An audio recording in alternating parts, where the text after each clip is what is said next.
Hello and welcome back to another evening of quiet company. Tonight we're doing something I've been looking forward to for a while now. We're going to sit with the entire Dexter franchise. Every version of it.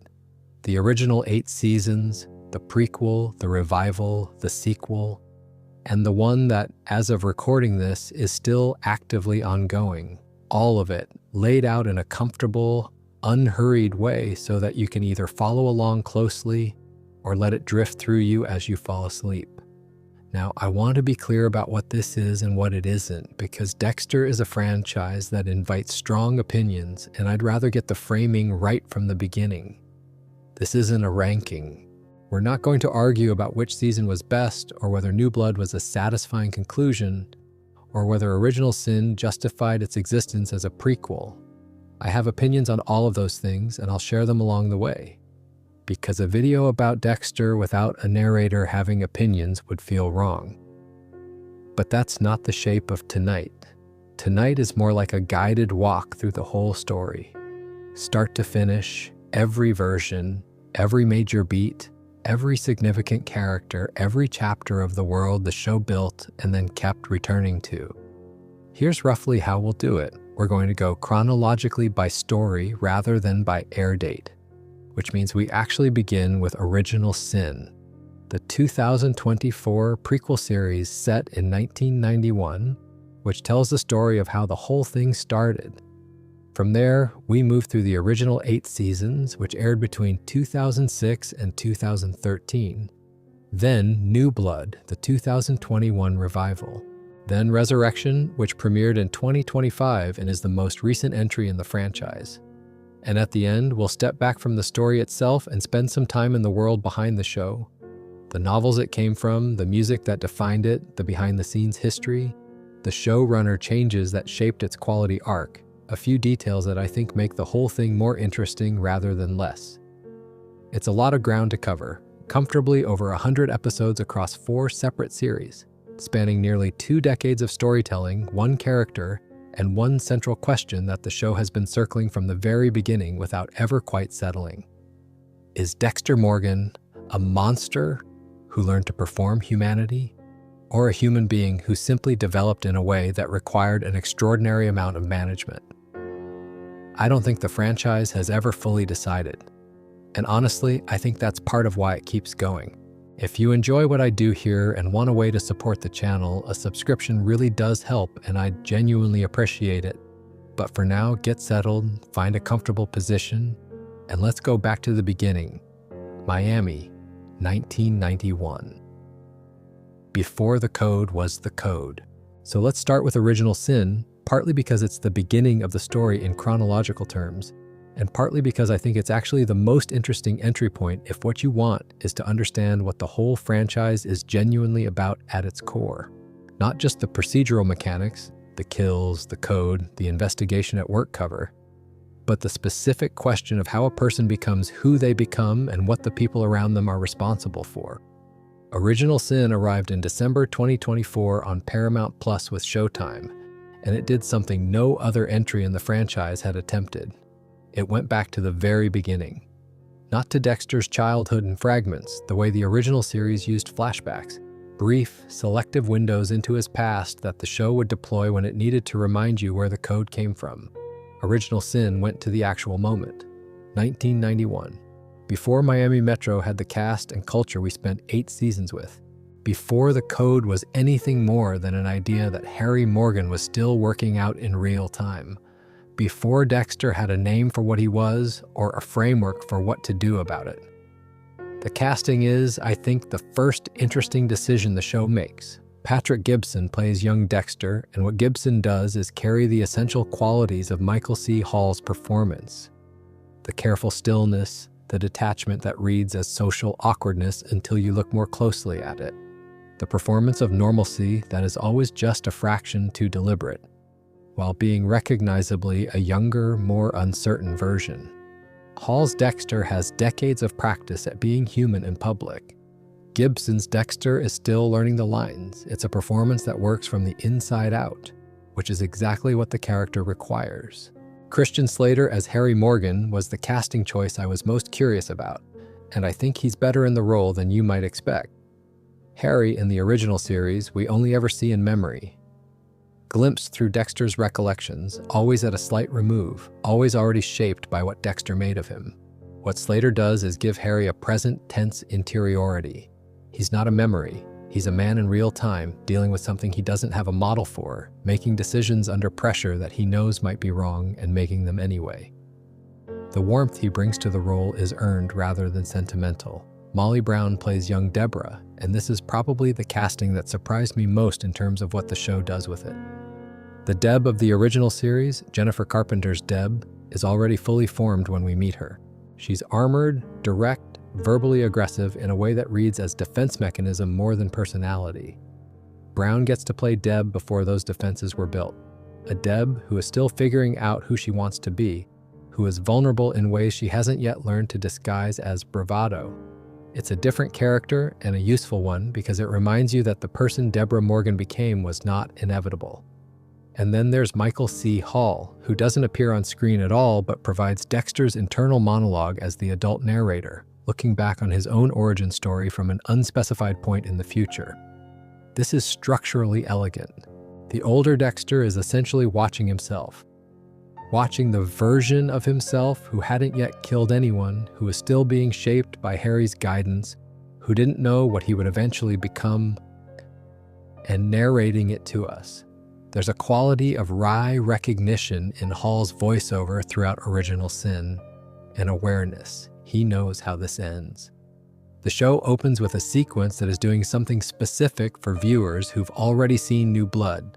Dexter being rushed into an emergency room following what appears to be a serious gunshot wound.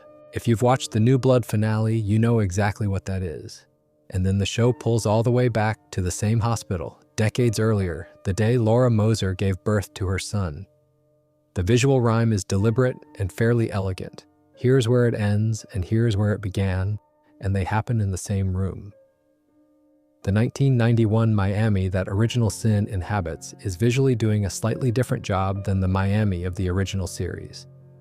The original show leaned hard into saturation and brightness, Miami as a city of perpetual sunshine and barely contained chaos, almost aggressively cheerful, as a backdrop for what Dexter's doing in it. Original Sin goes grainier, warmer, a bit more lived in. It feels like the early 90s in a specific way that the production design clearly worked hard to establish. It's a small thing, but it matters for the mood. When we meet young Dexter properly, he's completing a medical residency and has begun a forensics internship at Miami Metro. This is Harry's arrangement, his theory being that structured access to death and crime scenes will give the urges somewhere to go, will channel them productively, will give Dexter a framework for what he notices and what draws him rather than leaving all of that without direction or purpose. You can see the logic, you can also see the way it sounds like something a man told himself so he could live with what he was doing. Harry is trying to solve an impossible problem with an imperfect tool and hoping the imperfections stay manageable. He will keep doing this for the rest of his life. The Miami Metro we get in Original Sin is younger and looser than the institution we know from the original series. La Guerta is there, played by Christina Milian, already ambitious and navigating the politics of the department with the particular intelligence of someone who knows they'll need to earn their position several times over. She's recognizably La Guerta, which is satisfying in a way that doesn't feel like the show is just checking boxes. Angel Batista is there too, played by James Martinez. Not yet the veteran detective he becomes, but the warmth and decency are already present. Vince Masuka makes an appearance. There's a cameo from Sarah Michelle Gellar as Tanya Martin, the chief of forensics, which is a guest role rather than a substantial part but is well deployed and doesn't feel gimmicky. What I appreciated about watching the younger versions of these characters is that the show doesn't just give them the same traits in a slightly different package. It shows you the earlier form of those traits. The ambition that will become La Guerta's political instinct, the professionalism that will become Batista's quiet authority. They're in the process of becoming who they are rather than already being those people. It gives the prequel a texture it would have lacked if the approach had been simply to transpose the original characters backward. The show also spends some time on Harry's own backstory in ways the original series couldn't manage within the constraints of flashback. Harry's affair with Laura Moser, Dexter and Brian's biological mother, is given more texture in Original Sin than it ever received in the original show. Laura was a police informant who Harry was running, and the relationship between them was complicated from the beginning by that power dynamic. Harry knew what he was asking her to do by keeping her in active informant status.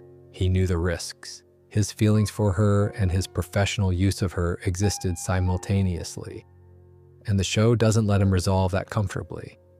When she was killed as a consequence of that informant work, Harry's guilt about his role in what happened to her is part of what drove him to take Dexter in. The code is, in this reading, partly an attempt to make something right that couldn't be made right. It's penance dressed up as pragmatism. That framing makes the code more interesting rather than less, and it makes Harry a more complicated figure than the simple portrait of devoted foster father that the original series sometimes settled for. The central arc of Original Sin across its 10 episodes involves Dexter working through his first documented kills. The first is Nurse Mary, a hospital worker whose behavior catches Dexter's attention during Harry's extended hospital stays. The pattern she displays around patients is something Dexter recognizes before he can articulate why. She becomes his first kill under something approaching the code, though the code at this point is more sketch than architecture. The second significant kill is Tony Ferrer, a loan shark connected to organized crime, whose connection to a specific case Dexter is working through the forensics internship provides the evidential justification that Harry requires before giving his blessing. Harry's blessing is worth dwelling on because the way Original Sin depicts Harry's relationship to what he's asking Dexter to do is one of the season's most carefully observed things. He gives permission, and then when Dexter actually acts, Harry is shaken again. He recalibrates, finds a way to absorb it, persuades himself that this is still the right course, and then the cycle repeats. He is never fully at peace with it. He says the words that give Dexter latitude, and then he watches what those words produce, and the watching costs him something every time. The original series implied all of this through flashback. Original Sin shows it happening, which is different and more uncomfortable. Running through the whole season, mostly at the edges of the main storyline, is the arc involving Brian. Brian Moser, Dexter's biological brother, present the day their mother was killed in a shipping container when they were both very young, separated from Dexter when the Morgans adopted only one of them. We see Brian in therapy sessions working through the aftermath of a childhood spent in a series of foster homes where his violent tendencies made him unwelcome, eventually placed in a mental health facility where he was diagnosed with antisocial personality disorder. The therapist who has been working with him, Paul Petrie, is ultimately killed by Brian when the sessions become something Brian can no longer manage. Brian steals Petrie's car and begins moving back toward Miami, toward Dexter. The thing Original Sin does well with Brian is that it resists making him simply a villain in waiting. He's a man who experienced the exact same foundational trauma as Dexter and was given none of the structure or the love or the framework that Harry provided.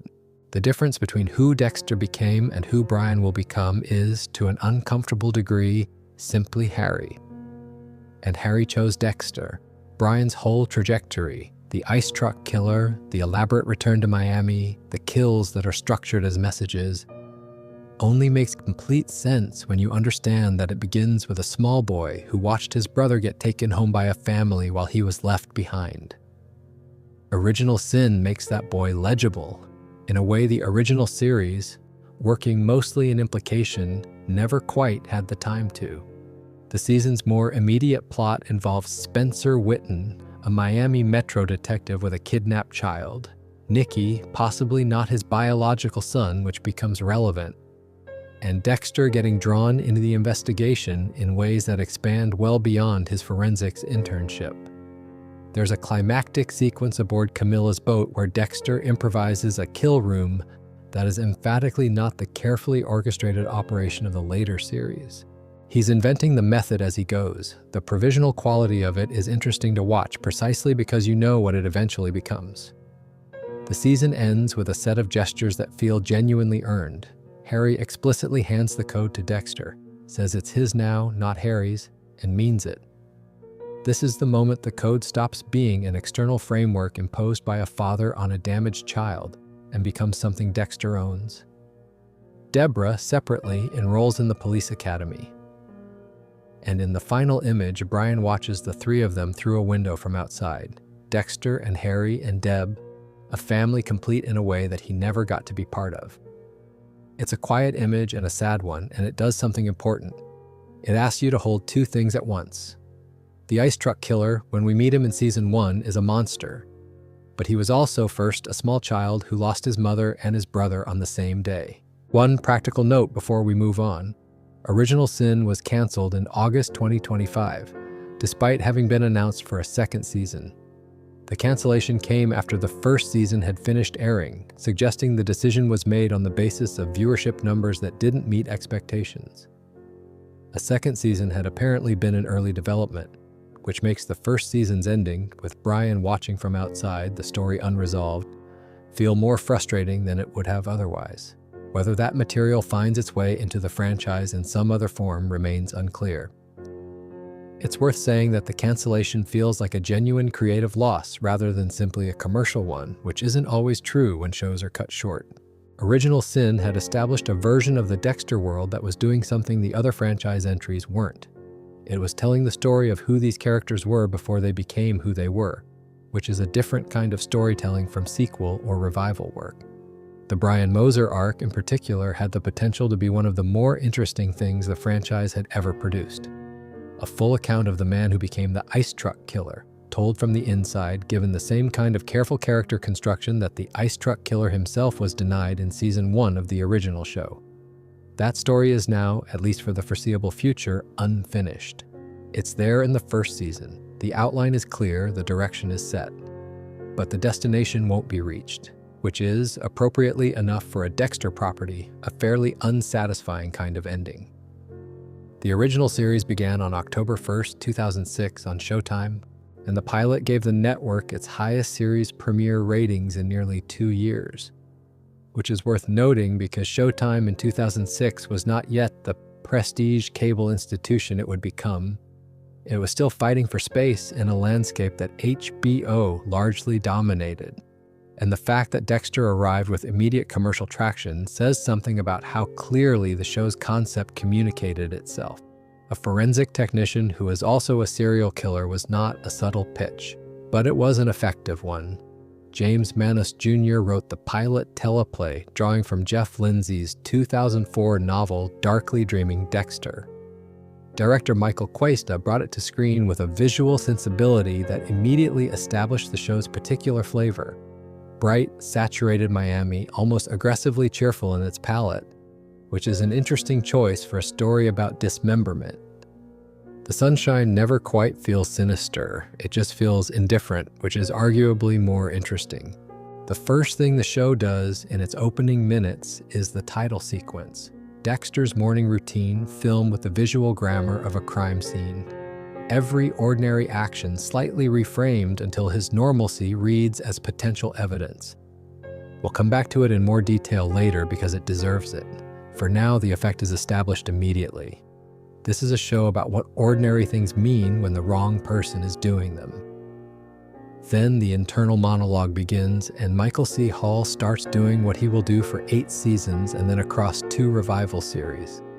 Inhabiting this particular voice, calm and slightly clinical, carrying dry humor and careful observation, and occasionally something that feels almost like warmth, but always with this underlying quality of studied distance. You're never quite sure whether Dexter feels what he says he feels. The show knows that uncertainty is doing structural work. It never resolves it cleanly.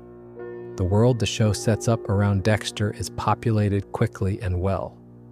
Miami Metro Homicide is the institutional home, a department with its own politics and its own characters who have lives extending beyond their relationship to Dexter's storyline.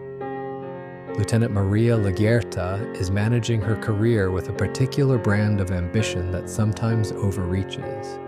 Angel Batista is the colleague whose warmth is genuine and whose competence is occasionally underestimated. Vince Masuka is the forensics colleague providing a specific register of inappropriate workplace commentary that the show uses both for tone and for misdirection. Masuka, in his offensiveness, makes Dexter look almost normal by comparison, Rita Bennett, played by Julie Benz, is Dexter's girlfriend, a woman recovering from an abusive marriage and rebuilding her life with 2 children, Aster and Cody. The show takes care to establish Rita as a genuine person with her own interior life rather than simply a prop for Dexter's normalcy. Her own careful reconstruction of her sense of safety makes her sympathetic in ways that complicate Dexter's use of her as a cover. He doesn't intend her harm, but the gap between what she thinks she has and what she actually has is one of the show's ongoing moral discomforts. Deborah Morgan, Dexter's adoptive sister, is played by Jennifer Carpenter in a performance that is ferociously committed from the very first episode. Deb is in the early stages of her career as a detective, ambitious and sharp, and deeply invested in proving herself in an institution that she clearly navigates differently than Dexter does. The sibling dynamic is established efficiently. They're close, there's genuine affection, and they protect each other in different ways. And then there's Dokes. Sergeant James Dokes, played by Eric King, is one of the great supporting characters in the entire run of the original series. What Dokes does, or more precisely, what the show does with Dokes, is establish a very specific kind of threat to Dexter that no one else in the show's run quite replicates. From their very first scene together, Dokes cannot stand him. The hostility is disproportionate, immediate, and completely unrationalized by anything Dexter has actually done in Dokes' presence. Dexter notes this in internal monologue, in one of the most revealing lines of the whole series. In a building full of cops, supposedly trained to read people, Dokes is the only one who gets the creeps from him. The reason the show eventually provides for this is that Dokes served in Army Special Forces before joining Miami Metro. He conducted operations in places and circumstances where the formal rules of engagement were, to put it generously, flexible. He has looked at human beings who were capable of violence and who had done things that most people never do, and he has learned to recognize the specific quality that such experience leaves behind. Not guilt, necessarily, but something else. A changed relationship to normal life. And when he looks at Dexter, he sees the shape of that, even if he can't name it precisely. He doesn't know what Dexter is. He knows there's something wrong with Dexter, and his instinct is more accurate than any forensic analysis could produce. This is a pattern the show establishes in Season 1 and returns to throughout its run. The people who get closest to catching Dexter are almost never the ones following evidence. They're the ones who feel something. Dokes feels it first, others will feel it later. And Dexter's greatest challenge each time is not destroying evidence or constructing alibis. It is convincing the people around him that their own instincts are wrong. Season 1's central mystery runs alongside Dexter's ongoing work. He is killing people who have slipped through the justice system following the code Harry gave him, managing the double life. But a new serial killer is operating in Miami, leaving bloodless, meticulously arranged crime scenes. Bodies, or parts of them, drained of blood and positioned with an artistic care that reads as communication rather than simply violence. The FBI and Miami Metro call this person the ice truck killer. The scenes are tailored to Dexter specifically.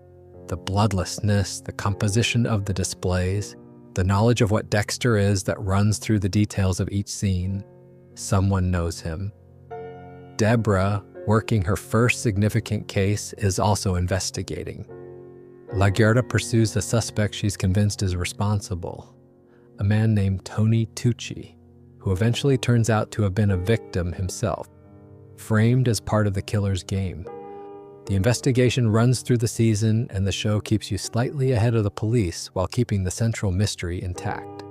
The reveal is Brian Moser, played by Christian Camargo, in a performance that is quietly extraordinary. Brian is Dexter's biological brother. He was present. They both were. The day their mother, Laura, was killed in a shipping container when Dexter was approximately 2 years old.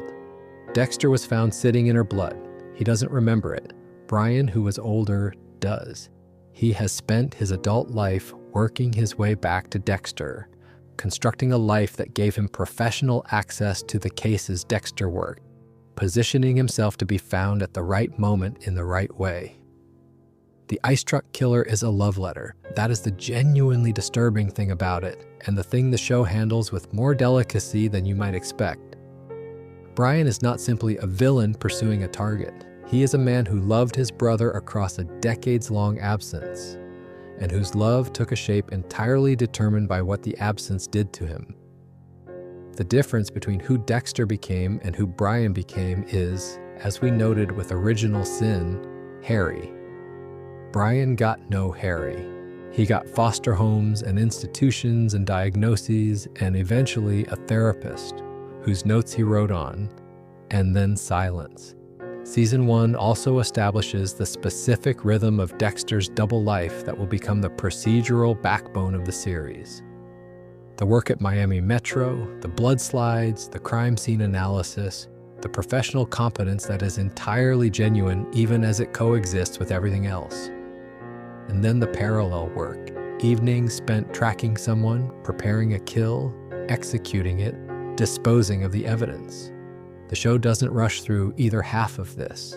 It gives both sides equivalent attention, which is one of the decisions that makes the show feel more complex than the premise might suggest. Dexter isn't primarily a thriller about whether he'll get caught. It's a character study that uses the thriller mechanics as a way of creating sustained external pressure on an internal story. The blood slide trophies, Dexter's habit of keeping a microscope slide with a drop of blood from each victim assembled into a box he keeps hidden, are one of the show's more elegant recurring details. They're evidence, first and foremost, a collection that could convict him if found. But the show also establishes them as something else, something that the killer as collector of trophies psychology only partially explains. They're a record, a private acknowledgement of what he's done, kept in the dark, never displayed. The box is the only place where Dexter's real life is documented honestly. The Season 1 finale, Born Free, rated 9.6 on IMDb, puts Dexter in the position Brian designed it to put him in. Choose between his blood family and his adoptive one. Brian has Deborah. The choice is presented as the test of everything, the moment Dexter finds out who he really is. And Dexter chooses Deborah. He kills Brian and stages it as a suicide. He drives home, he goes to sleep. The show ends the season not with resolution, but with continuation, which will turn out to be its signature emotional move. The show averaged approximately 2 million viewers per episode across Season 1 when factoring DVR viewing. By Season 2, that had grown to approximately 2.4 million weekly viewers, which is the clearest evidence that word of mouth was working exactly as Showtime needed it to. The pilot had given Showtime its highest series premiere ratings in nearly 2 years, which tells you something about where the network was in 2006. And what a show like Dexter meant for their position in the premium cable landscape. HBO had The Sopranos and The Wire and Deadwood. Showtime needed something that could carry equivalent prestige weight, and Dexter gave them that.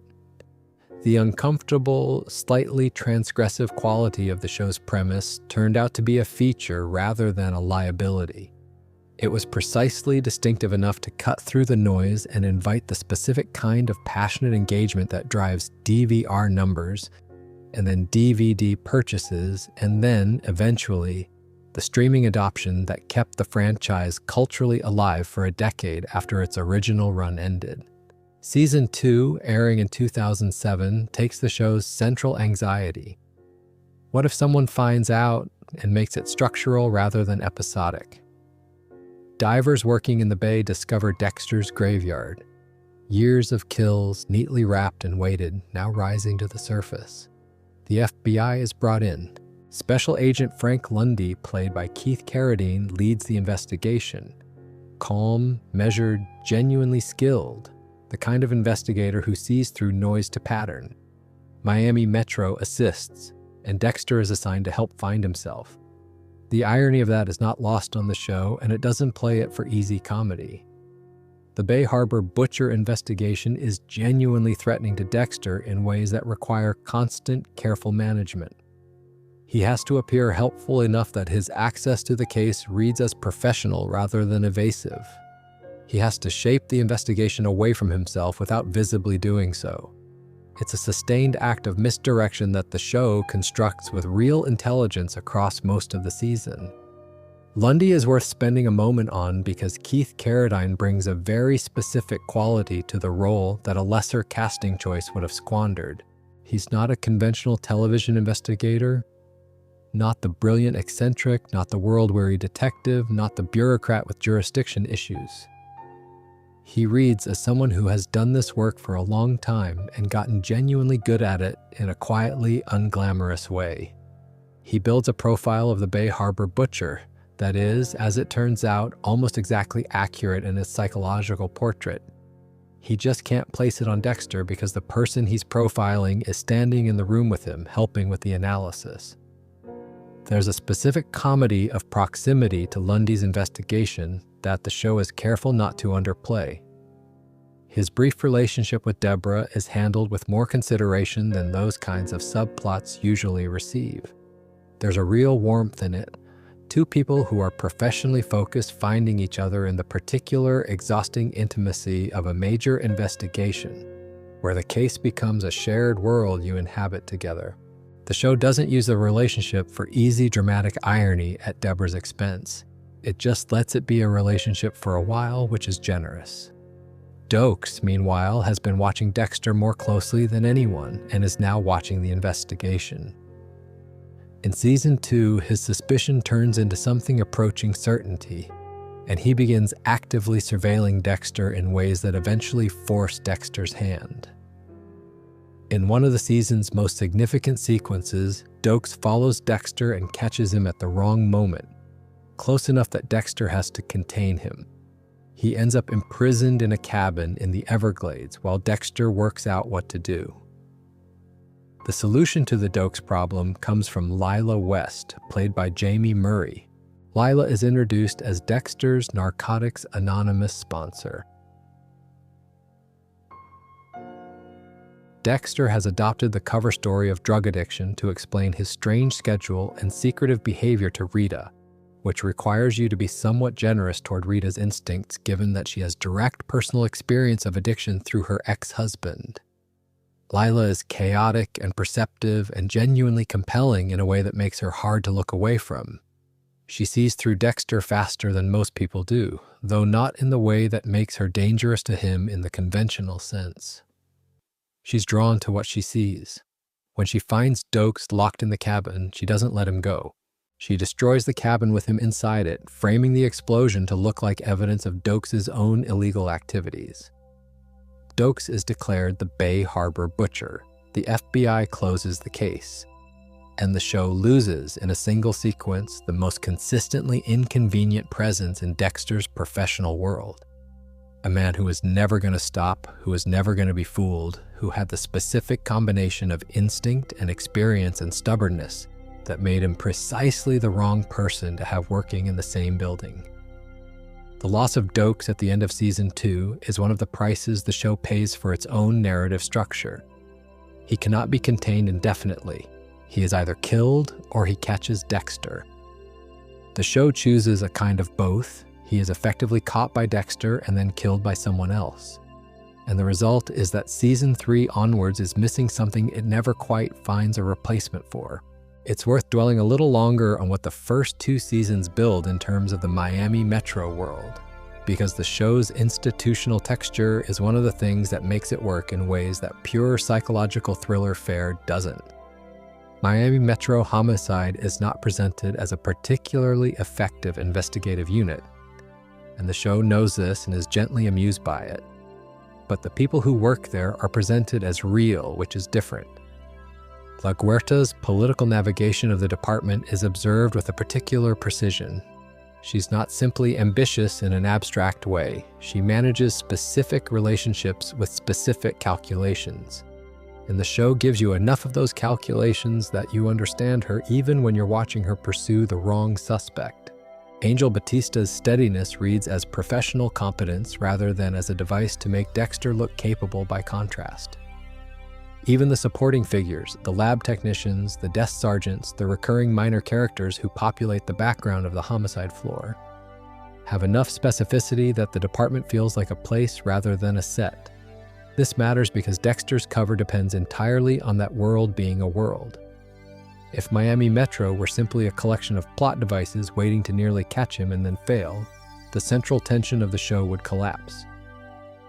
What makes the tension real is that the people who might catch him are actual people with functioning instincts and professional competence that Dexter has to genuinely work around rather than simply dismiss. Dokes is the most extreme version of this principle, but it runs through the whole institution. Season 1's investigation of the ice truck killer is also doing something interesting in terms of Deborah's professional arc that I think gets undervalued. Her assignment to the case represents her first genuine opportunity in homicide, a case that, as it develops, turns out to be personal in ways she couldn't have anticipated. The show follows her investigation with as much care as it follows Dexter's Parallel 1, which establishes early on that Deborah is not simply a supporting character defined by her relationship to the protagonist. She's a detective trying to solve a case that happens to involve her brother in ways she doesn't yet understand.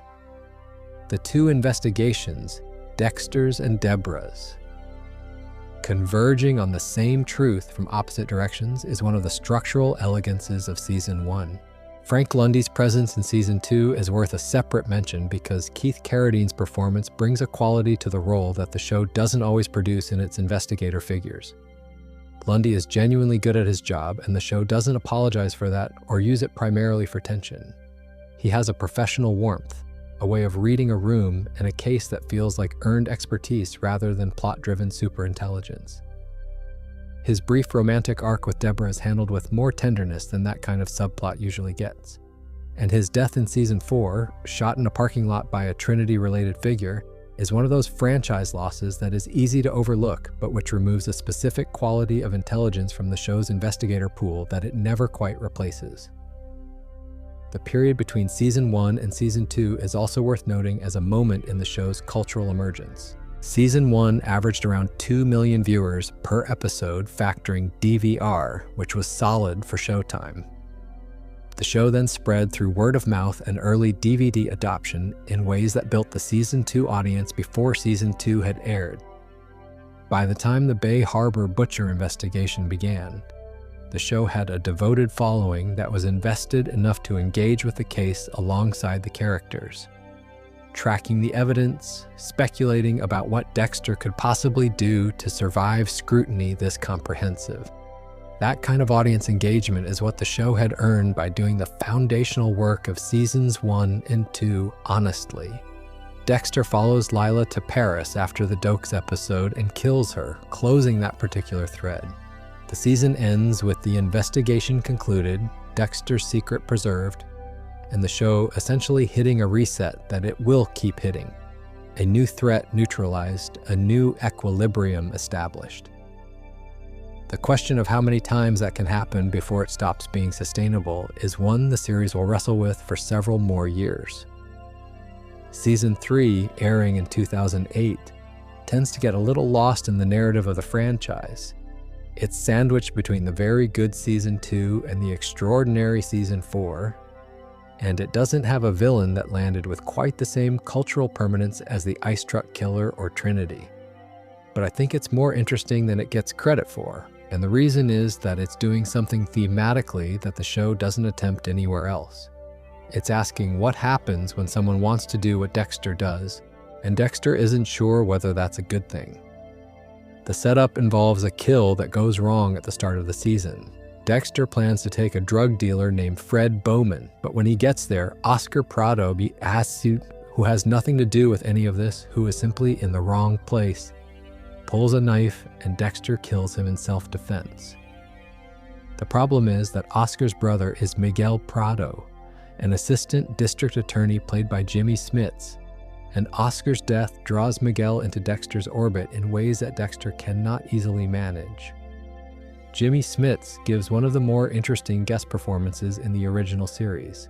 Miguel is charismatic and politically connected, confident in the way that people with power and professional success tend to be confident. which is to say he's not arrogant exactly, just accustomed to having his choices respected. When he eventually discovers what Dexter is, his reaction is enthusiasm. He wants to be involved.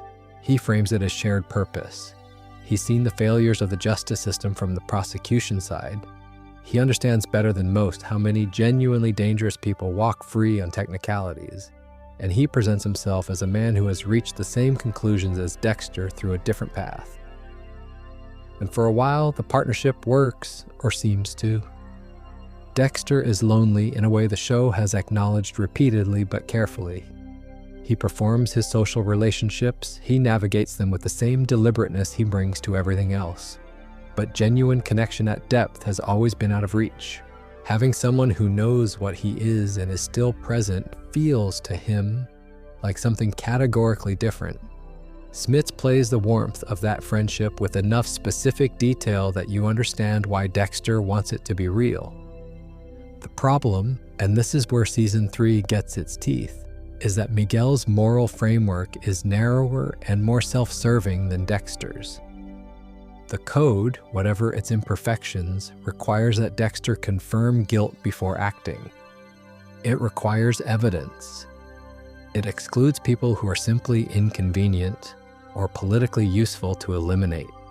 Miguel's application of the same principle is none of those things. He uses what he's been given to target a political rival, an enemy, someone who wronged him.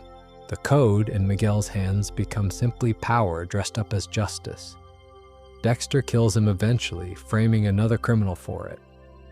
And the season ends with the question that the Miguel arc was built to ask: is what Dexter does genuinely different from what Miguel was doing? Or is the difference mainly one of self-image and the narratives we construct around our own choices? The show doesn't answer that directly. It rarely does. Season 3 also carries a parallel investigation in the form of a serial killer. The Miami Metro team calls the Skinner, a killer using a specific and unpleasant method who runs alongside the Miguel arc without directly intersecting with it. The Skinner is less individually memorable than the season's primary antagonist, but his case gives Deborah a professional thread to develop across the season, and the show uses it to continue building her expertise and reputation within the department. She's working toward a promotion she's been trying to earn for a while, and the way the show handles her investigative competence in Season 3 is setting up the more senior version of her character that later seasons will require. Rita's pregnancy runs through Season 3 as a domestic subplot that is doing more quiet work than it gets credit for. The show has spent 2 seasons asking whether Dexter can maintain the double life, whether the relationships he inhabits are real or performed, whether anything in his domestic world is genuine. The pregnancy changes the stakes of that question in a way that a proposal alone wouldn't. A proposal can be a transaction. A child is not. Dexter proposes to Rita near the end of the season, and they marry. The wedding scene is genuinely warm in a way that the show earns by having taken 3 seasons to establish Rita as a real person rather than a prop. You're glad for them in the slightly complicated way you're glad for anyone in a Dexter relationship, because you know the shape of what's coming and you can't quite stop hoping that this time things will be different. They won't be. But that comes next. Season 4, airing in 2009, is widely regarded as the creative peak of the series. I've said this already, and I want to say it again more precisely. It's not just the best season of Dexter. It's one of the most well-constructed seasons of television drama that its particular era produced. Everything works. The writing, the performance, the direction, the score. All of them are pulling toward the same thing simultaneously, in a way that's uncommon enough to be worth naming. The antagonist is Arthur Mitchell, known as the Trinity Killer, played by John Lithgow. Arthur has been killing in a cycle for over 3 decades, a specific, ritualistic pattern that law enforcement has only recently begun to identify and connect as the work of a single person. His pattern involves a death by fall, a death in a bathtub, a death by bludgeoning, and the disappearance of a child. a cycle repeated across multiple cities over years. He's been doing this since the 1970s. He's done it so many times, for so long, in so many places, that no single law enforcement body ever had enough of the pattern to identify it as one person. He is also publicly a model citizen. He runs a charity called 4 Walls, 1 Heart that builds houses for the homeless. He has a wife, a son, a daughter, a suburban home in Miami. He goes to church. He is the kind of man who appears in community news photographs and looks like exactly what he presents himself as. When Dexter identifies Arthur, his first instinct is not to kill him immediately. He has the opportunity and he doesn't take it. Because Arthur, from a distance, appears to Dexter to be something he needs to understand. A man with what Arthur calls the same kind of interior life, who has nonetheless built and sustained a family. Who goes home at the end of the day to a wife and children, who appears from the outside to have managed what Dexter is finding in season 4 he cannot manage: the balance. He wants to study Arthur before he kills him. He wants to learn how it works. Season 4 is Dexter's first year as a father. Harrison was born at the end of season 3. He and Rita are managing the logistics of a new baby in a house with 2 older children, Aster and Cody. And Dexter is trying to be present in the way that Rita needs him to be and finding it genuinely, exhaustingly difficult. Not because he doesn't want it. The show is careful not to play his domestic life as simply a cover, but because the double life requires time and attention and mental bandwidth that competing seriously with fatherhood is forcing him to recognize as finite. He can't do everything. He's been pretending he can. Season 4 is where that pretense runs out of room. John Lithgow won an Emmy for his performance as Trinity, which is the correct outcome. What he does with Arthur Mitchell is extraordinary in its restraint and its precision. Arthur's not a ranting monster. He's not theatrical in the way television villains often are. He's convincing in the ordinary register, capable of being charming, capable of seeming hurt by ordinary social friction, capable of appearing like a man who loves his family, and then, in the next moment, capable of something completely different without visible transition. The switch is never telegraphed. That's what makes him frightening. He and Michael C. Hall share scenes that are among the best the show ever produced. 2 men who know roughly what the other is, circling each other in the language of ordinary social interaction. The real conversation happening entirely beneath the surface of what's being said. There's a sequence where Dexter has maneuvered himself into Trinity's charity work and they're building a house together, talking about nothing particularly significant, and the tension is carried entirely by performance. Nothing about the scene reads as a thriller scene. It reads as 2 men bonding over manual work, and it's quietly suffocating. Now, here's a detail I want to mention because it's one of the things about the show that earns more respect once you know it. During the filming of season 4, Michael C. Hall was diagnosed with Hodgkin's lymphoma. He underwent treatment while continuing production.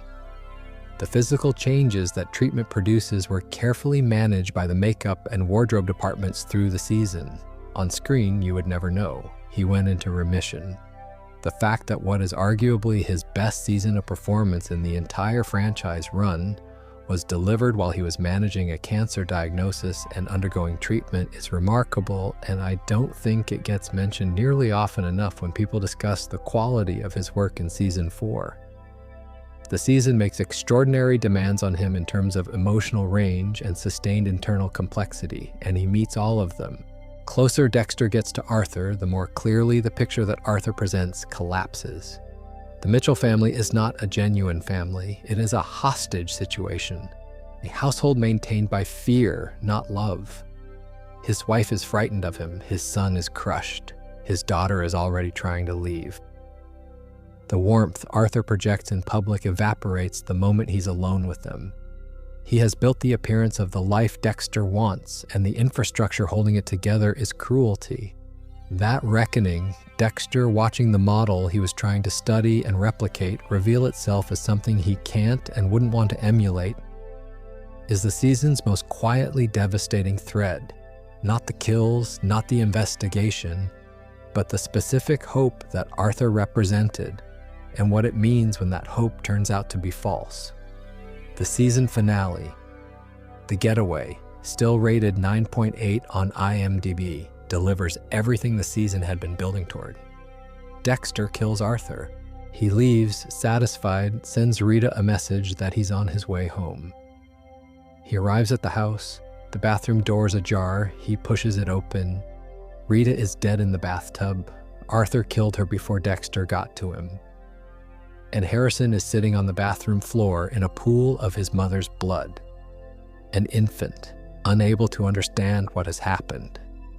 In exactly the position that Dexter himself was in as a 2-year-old in a shipping container full of his mother's blood. The cycle hadn't been broken. It had been repeated. The son had found his way to the same foundational image as the father, and the father had put him there.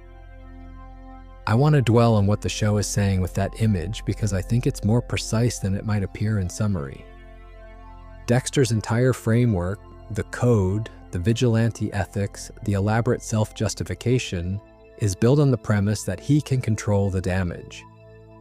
That by targeting the right people, by being careful, by following the rules Harry gave him, he can be what he is without making the world worse.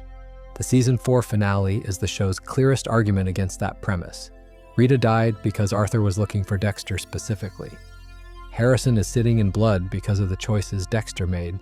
Not just the choice to delay killing Arthur, though that's part of it, but the choice to live as he lives at all. The show will not push that argument consistently for the rest of its run, but it makes it here, fully and without equivocation. Clyde Phillips left after season 4. He departed at the precise moment of the show's creative peak, and in retrospect, that departure is the fault line that explains most of what follows. The show would continue for 4 more seasons. Some of them have real merit, but they're all navigating an absence that the production rarely acknowledged directly. One thing the Trinity arc does that I want to note before we move on is the way it handles Arthur Mitchell's internal world. The show gives Arthur a backstory that explains the ritual structure of his kills. Each death pattern in the cycle maps to a specific traumatic event in his childhood, a specific loss. The fall, the bathtub, the bludgeoning, the child, each one is a recreation, a repetition of something that happened to Arthur and to his family long before he became the Trinity Killer. The show reveals this gradually, and when it becomes fully clear, it doesn't change your moral assessment of Arthur. He's still done what he's done for decades to families who were simply in his path. But it does something that the best villain arcs manage. It makes the monster comprehensible without making him sympathetic. You understand why the cycle exists. You don't forgive it. Those are different things, and the season holds them apart with care. The season also gives significant attention to the investigative process around Trinity that Lundy is running, the pattern recognition that identified the cycle as a single killer, the realization that the Trinity designation was wrong and the actual pattern involves 4 deaths rather than 3, the painstaking work of matching crimes across cities and decades. One of the procedural pleasures of season 4 is watching Miami Metro actually be competent, working the Trinity case with genuine investigative intelligence alongside Dexter's parallel pursuit. They don't catch Trinity, but they get close enough that the near misses feel real rather than contrived. Dexter's domestic life in season 4 is also being written with more ambition than the show sometimes brought to the domestic subplot.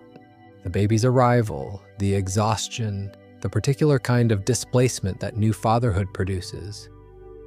The show doesn't idealize it or use it simply as contrast to the darkness. Dexter is genuinely tired, genuinely overwhelmed, genuinely struggling with the logistics of the double life in a way that is more mundane and therefore more real than the thriller version of that struggle would be. There are scenes of him managing feeding schedules and school runs alongside kill planning, and the comedy of that, dark, quiet, never played for laughs in the conventional sense, is one of the season's more distinctive tonal achievements. Season 5 begins immediately after Rita's death, And to the show's credit, it doesn't tidy that grief up quickly or resolve it into something manageable within a few episodes.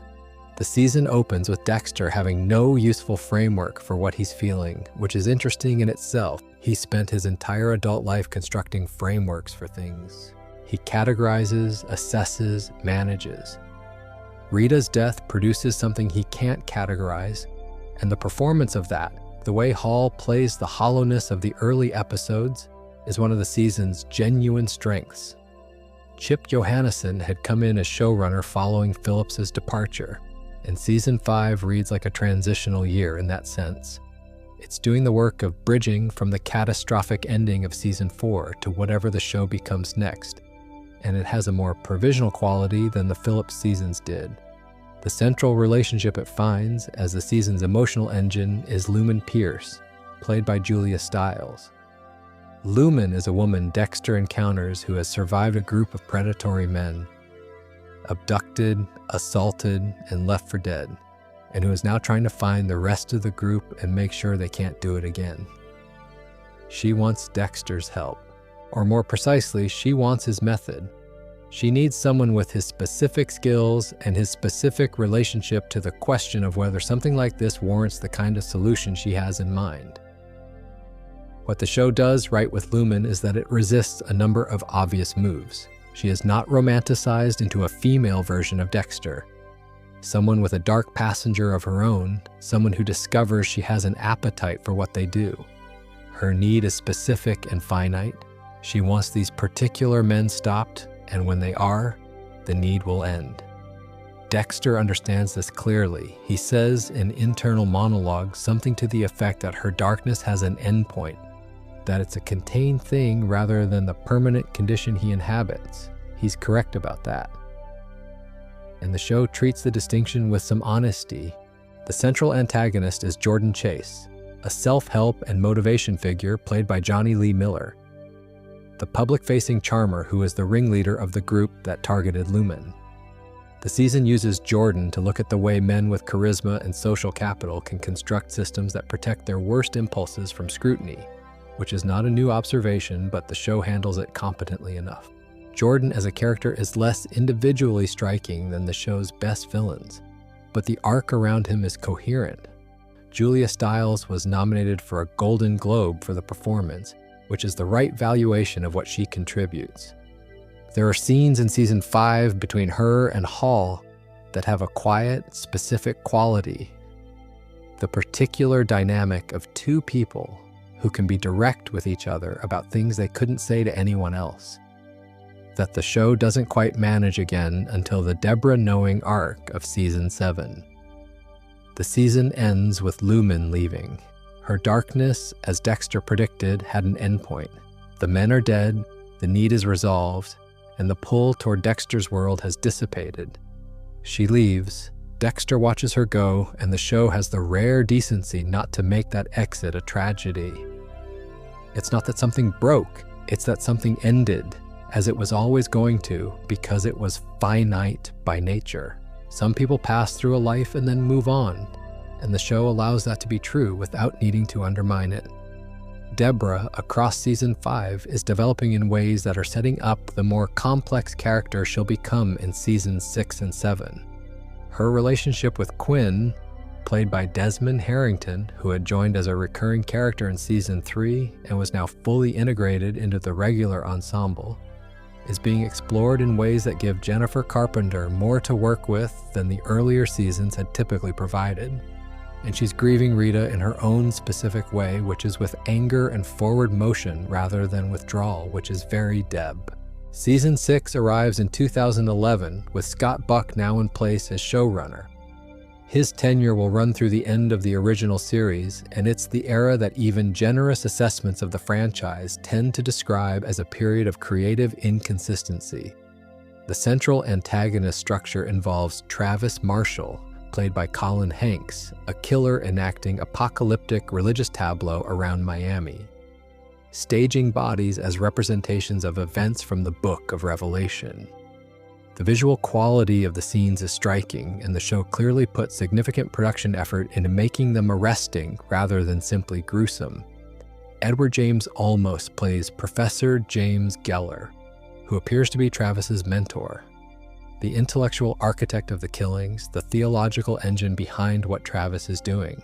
The season plays the relationship between Travis and Geller as a genuine partnership for most of its run, which is doing a particular kind of sustained work on the audience, establishing a dynamic, building it through multiple episodes, expecting you to have formed a clear understanding of how these two characters relate.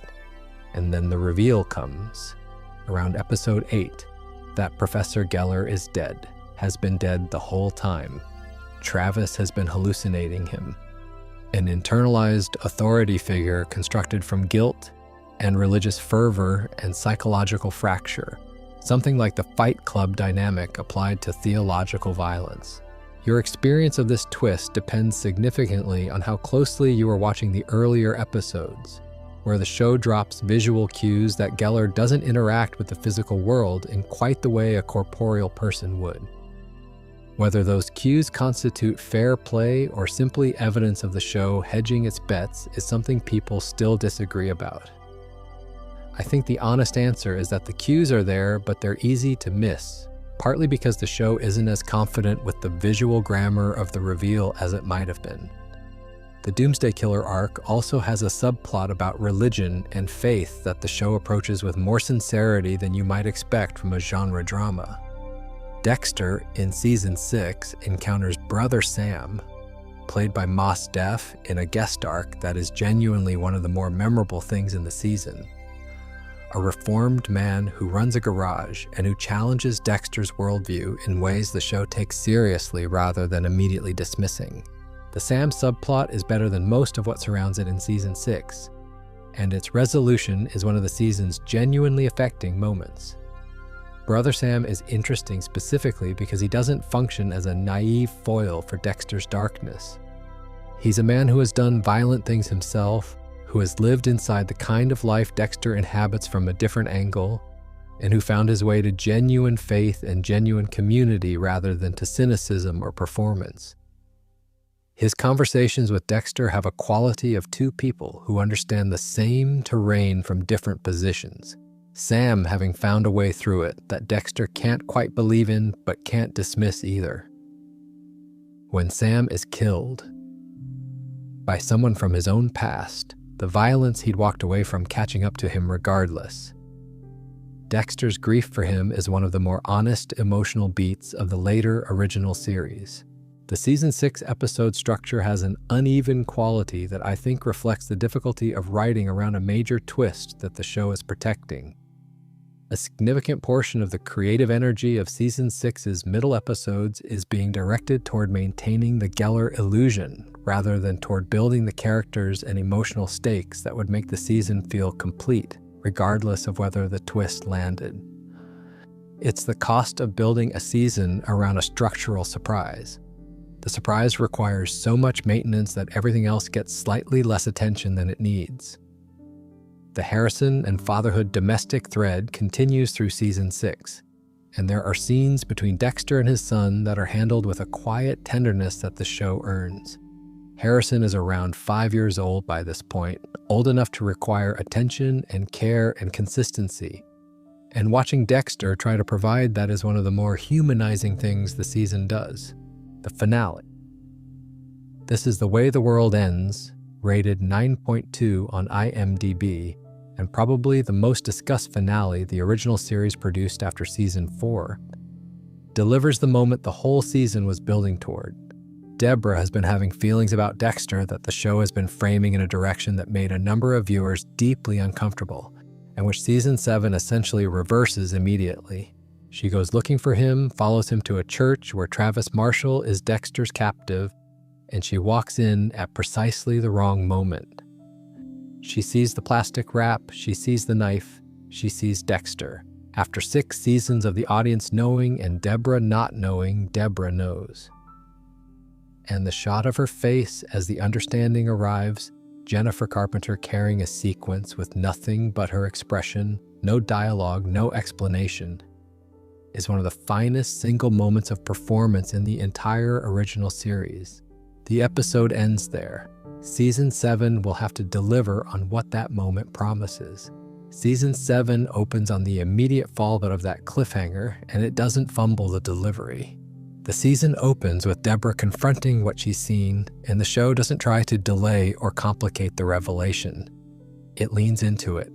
The dynamic between Dexter and Deborah fundamentally shifts, and the show treats that shift as genuinely serious rather than as a problem to be managed back to the previous equilibrium. What Deborah's knowledge does to their relationship is one of the most carefully observed things in the post-Phillips era of the original series.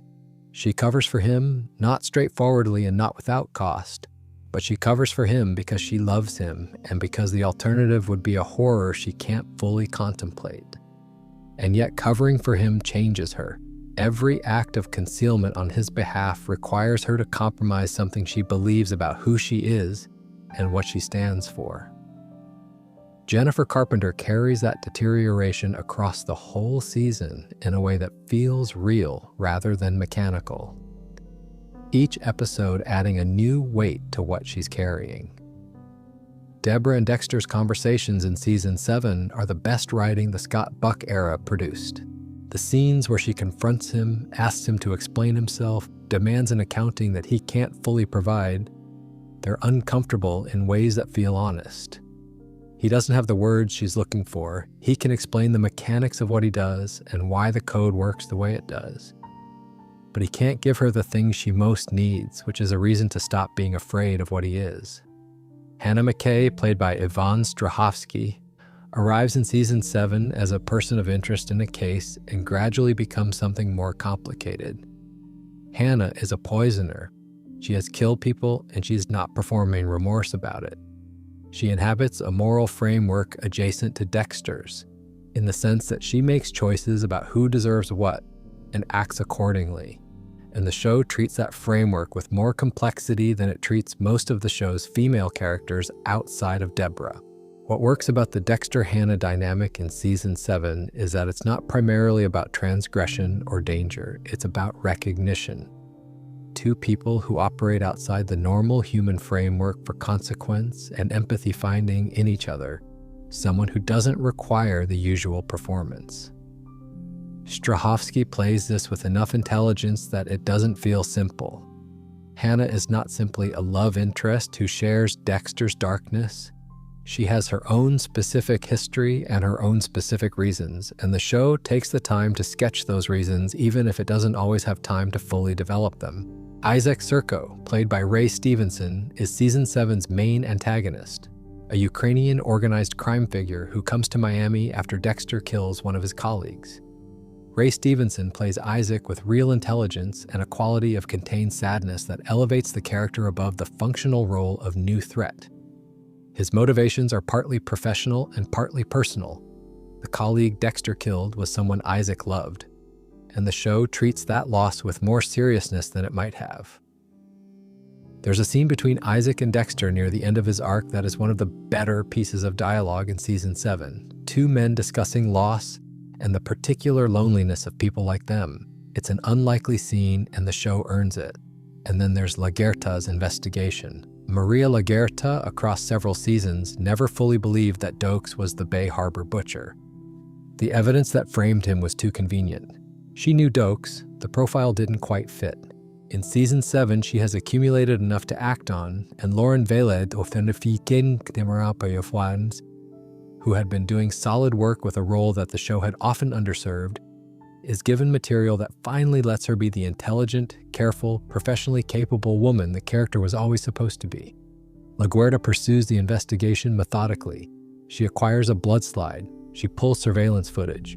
She identifies the pattern of activity and begins connecting it to Dexter rather than Dokes. And she gets close enough that the threat is genuine, not the operatic threat of a Lundy or a dedicated FBI investigation, but the quiet, persistent threat of someone who has been thinking about the same problem for years and is finally in a position to do something about it. The resolution of the Lagerta thread is the season's moral nadir, which I mean as a description of what the show is doing rather than a criticism of it. Deborah kills LaGuerta. At a boatyard on New Year's Eve, Deborah shoots her to protect Dexter. And the camera stays with Deborah's face as she processes what she's done. Not a monster, not a villain, a woman who loved her brother and was not given a choice that didn't involve this. Deborah pays for knowing him in the most permanent way available short of her life, with her sense of herself, with the story she told about who she was and what she would and wouldn't do. After that shooting, she is never quite the same. The show doesn't let her be. And it's worth observing that this pattern, the cost extracted from the people closest to Dexter, is the most consistent thing in the entire franchise. Season after season, person after person, the people who love Dexter or are loved by him are damaged by the proximity. Brian dies because Dexter chose Deborah. Dokes dies because Dexter couldn't find another way. Rita dies because Dexter hesitated on Trinity. Deborah's integrity is destroyed by Season 7. Deborah herself is killed in Season 8. Logan dies in New Blood because Dexter chose escape. The franchise isn't ambiguous about this particular calculation, even when it's ambiguous about everything else. The people who get close to Dexter pay for it, every one of them. Season 7's viewership figures were the franchise's highest, at approximately 6.1 million total weekly viewers across all platforms. The show had grown enormously via streaming and DVR from its cable premiere numbers. An audience that had been finding it over 7 years, rather than watching it in its first run. The irony of achieving that peak audience in the penultimate season is worth sitting with. Season 8 began in June 2013 rather than the show's usual autumn premiere, which in retrospect feels like a small signal of displacement. The season doesn't quite fit where it should, and neither does the show in its final year.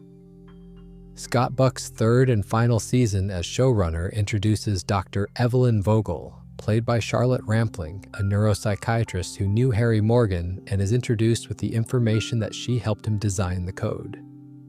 She is, she explains, a specialist in psychopaths, and the code was not simply a father's desperate solution to an impossible son.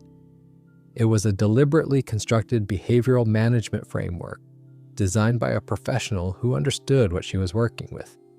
Charlotte Rampling brings exactly the right qualities to the role: intelligence, stillness, a quality of having seen a great deal without being surprised by any of it.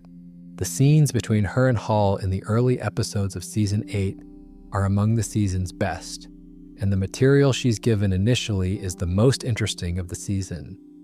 The reframing of the code's origin raises genuine questions about Dexter's autonomy and his father's intentions that the show unfortunately doesn't quite have the patience to fully explore. What Vogel's presence does philosophically is more interesting than what the season does with her practically. If the code was designed by a professional rather than improvised by a grieving foster father, then several things follow from that. It means the code is a tool rather than a gift. It means Harry's love for Dexter and Harry's management of Dexter were always intertwined in ways that complicate the portrait of their relationship. And it means Dexter has been operating inside a framework that was built by someone with professional knowledge of psychopathy, which raises the question of what that framework was actually designed to produce.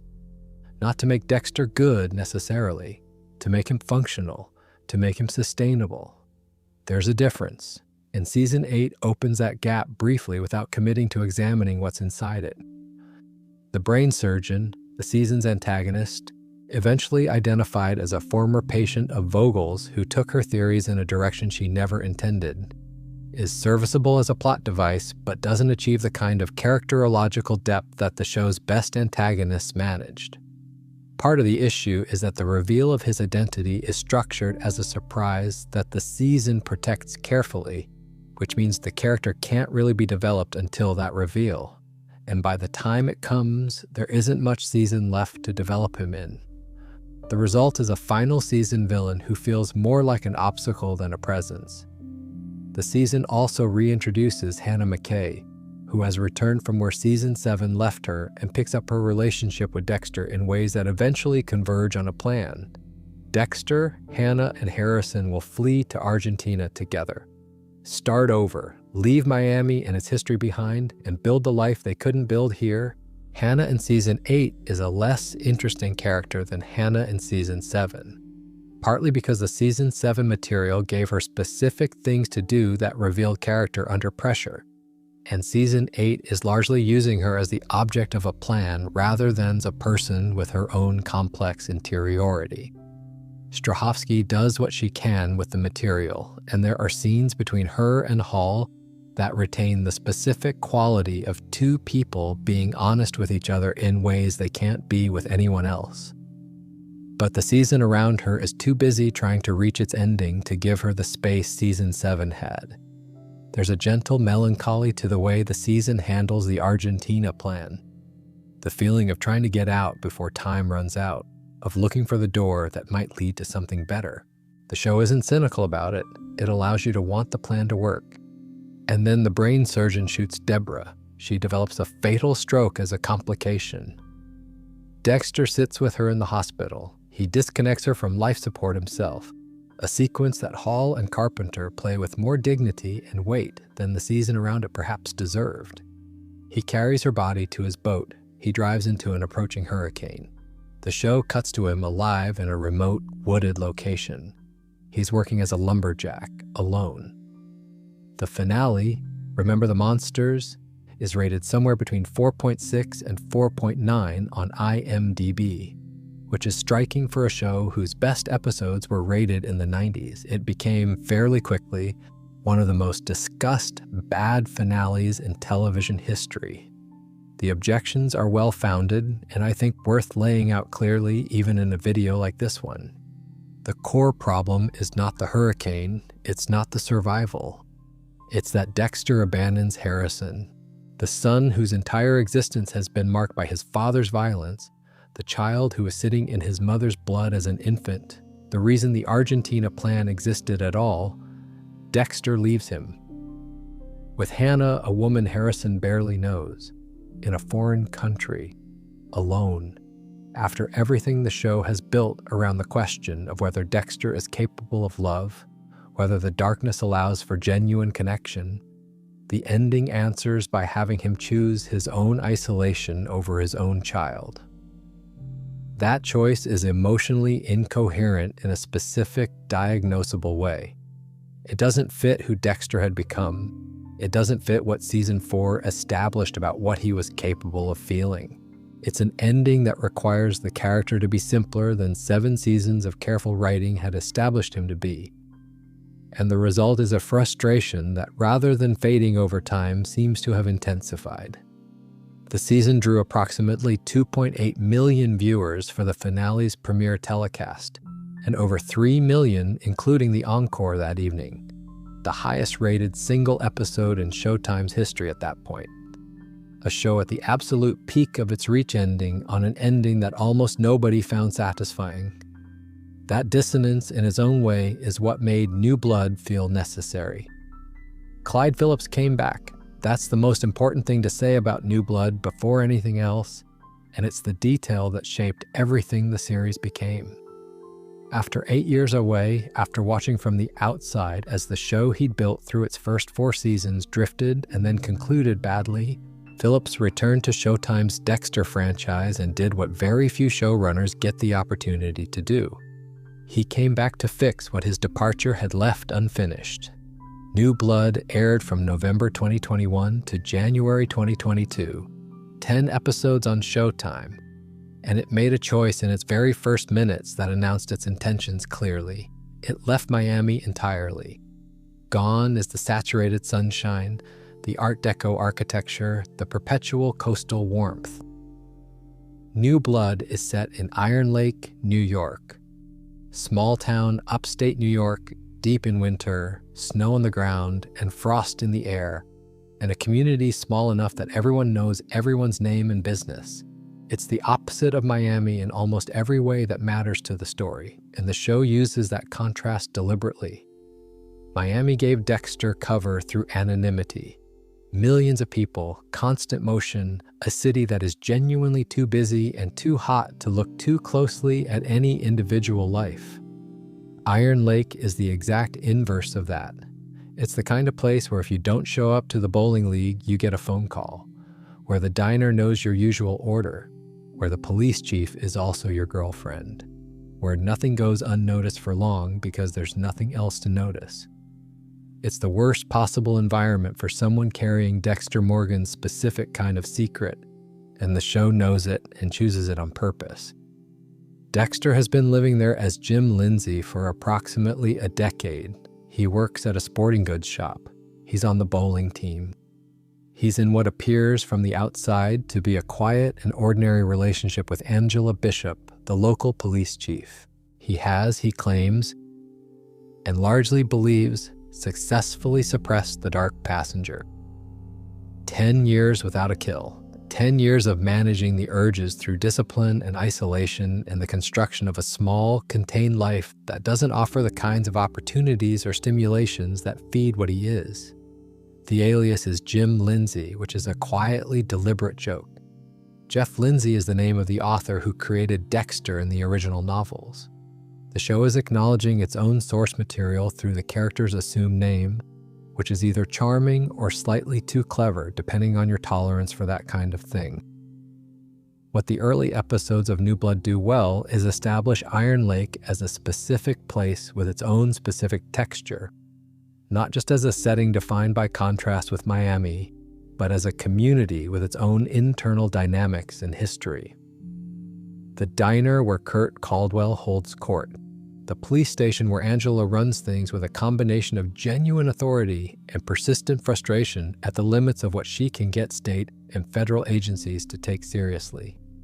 The high school where Harrison will eventually enroll. The hunting grounds and the lake and the particular quality of the winter light. There's a sequence in the early episodes where Dexter is out in the early morning snow alone, and the show gives him a long, quiet beat of simply existing in the landscape. The silence, the cold, the complete absence of the stimulations that Miami offered. And you understand from that beat that the decade of suppression has been possible partly because of where he is.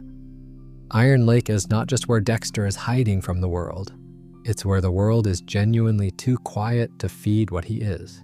The dark passenger's survival depends in part on not being given anything to hunt.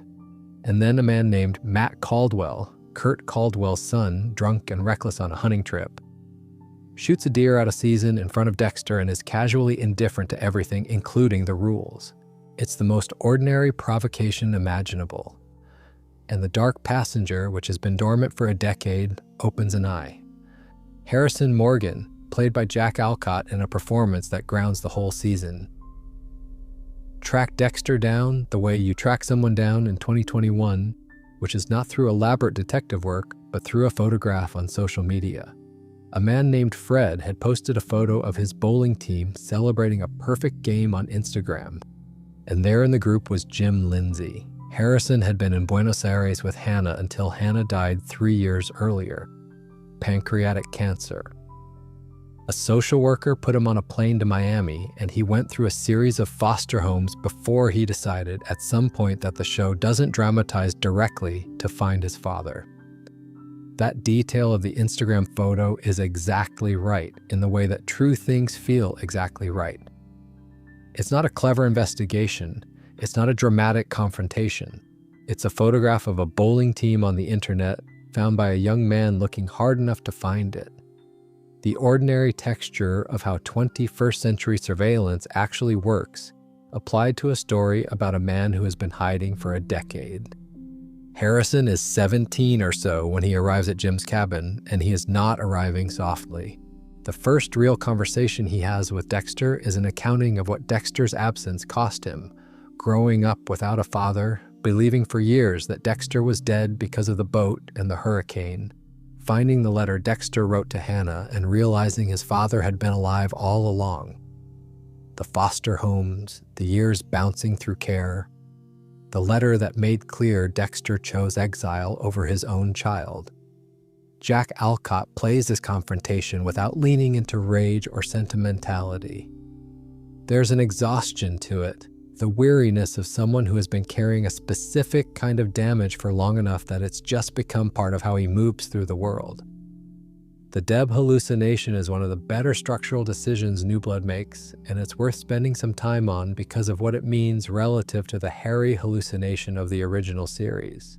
In seasons 1 through 8, Harry appears to Dexter as an internal voice, the source of the code, the internalized authority that provides the framework for Dexter's decisions, the ghost of the man who made him what he is. Harry's hallucination is, essentially, Dexter's superego given a human face. He gives instructions and asks whether Dexter is following them correctly. New Blood replaces Harry with Deb, and the Deb that appears to Dexter is not the version of his sister that he might have wanted to carry with him. Not forgiving, not at peace, not a warm presence that softens the memory of her death. She is angry. She is specific about what she's angry about. She says the things that Dexter cannot avoid processing, and she says them in Deb's register, direct, profane, not interested in being managed or reassured. Jennifer Carpenter brings the same fierce specificity she always brought to the role, and the effect is to make the hallucination feel like something Dexter is genuinely afraid of rather than something he turns to for guidance. The distinction matters because Harry, as a hallucination, functioned as permission. He was the framework Dexter used to justify what he did. Deb, as a hallucination, is the opposite of permission. She is consequence. She is the voice that refuses to let Dexter tell himself comfortable stories about what his choices cost. The season's antagonist is Kurt Caldwell, played by Clancy Brown, and Brown is so good in the role that it almost needs to be mentioned separately from the character. Kurt is the local wealthy patriarch. He owns the diner, he's involved in the community. He presents himself as a man of substance and generosity, and he has been, over a period of years, luring young women, runaways, and hitchhikers, the kinds of people whose disappearances don't reliably generate investigations, to Iron Lake and hunting them. Not on impulse, with preparation and ritual. He preserves the women afterward, keeping them in an underground facility as trophies. The reveal of that facility is one of New Blood's most affecting sequences. 30 preserved bodies, perfect and permanent. Women who are passing through and never left. What the Kurt Caldwell plot does well, beyond giving Dexter a target whose guilt is unambiguous, is that it runs in parallel to the Angela Bishop investigation in a way that creates a specific kind of structural tension. Angela has been trying to get anyone to take the missing women seriously for years. She has files and dates and patterns. She has done everything right by the book and been systematically dismissed. Kurt is the answer to her investigation, the man she's been looking for without knowing it. And the convergence of Dexter's pursuit of Kurt and Angela's independent investigation of the same case puts the show in an interesting position where two very different kinds of justice are moving toward the same target simultaneously. Clancy Brown plays Kurt with an intelligence that prevents the character from being simply a monster in a flannel shirt. There's something specific in the way Kurt relates to the town. He genuinely cares about Iron Lake, genuinely has relationships there that aren't performances in the way Dexter's relationships have always been. He's not hiding behind a fake personality. He's a complex person who also hunts women. The show doesn't collapse those two things, and that complexity is part of what makes him a worthy antagonist for a series that has always been genuinely interested in the psychology of its killers, rather than simply using them as obstacles for the protagonist to overcome. Clancy Brown plays Kurt with a particular kind of plausibility. The warmth that's real enough that you understand why nobody has suspected him. The violence that lives just beneath the surface of that warmth. He's a big man with an easy manner and a genuine investment in his community, and the gap between the person Iron Lake knows and the person he actually is feels like a real gap rather than a convenient villain's disguise. Angela Bishop, Julia Jones, is the season's most pleasantly complicated character. She's Dexter's girlfriend and the local police chief, and she's been trying for years to get anyone to seriously investigate a pattern of missing women that she's documented and that the state and federal agencies have dismissed as insufficiently evidenced. She's right about the pattern.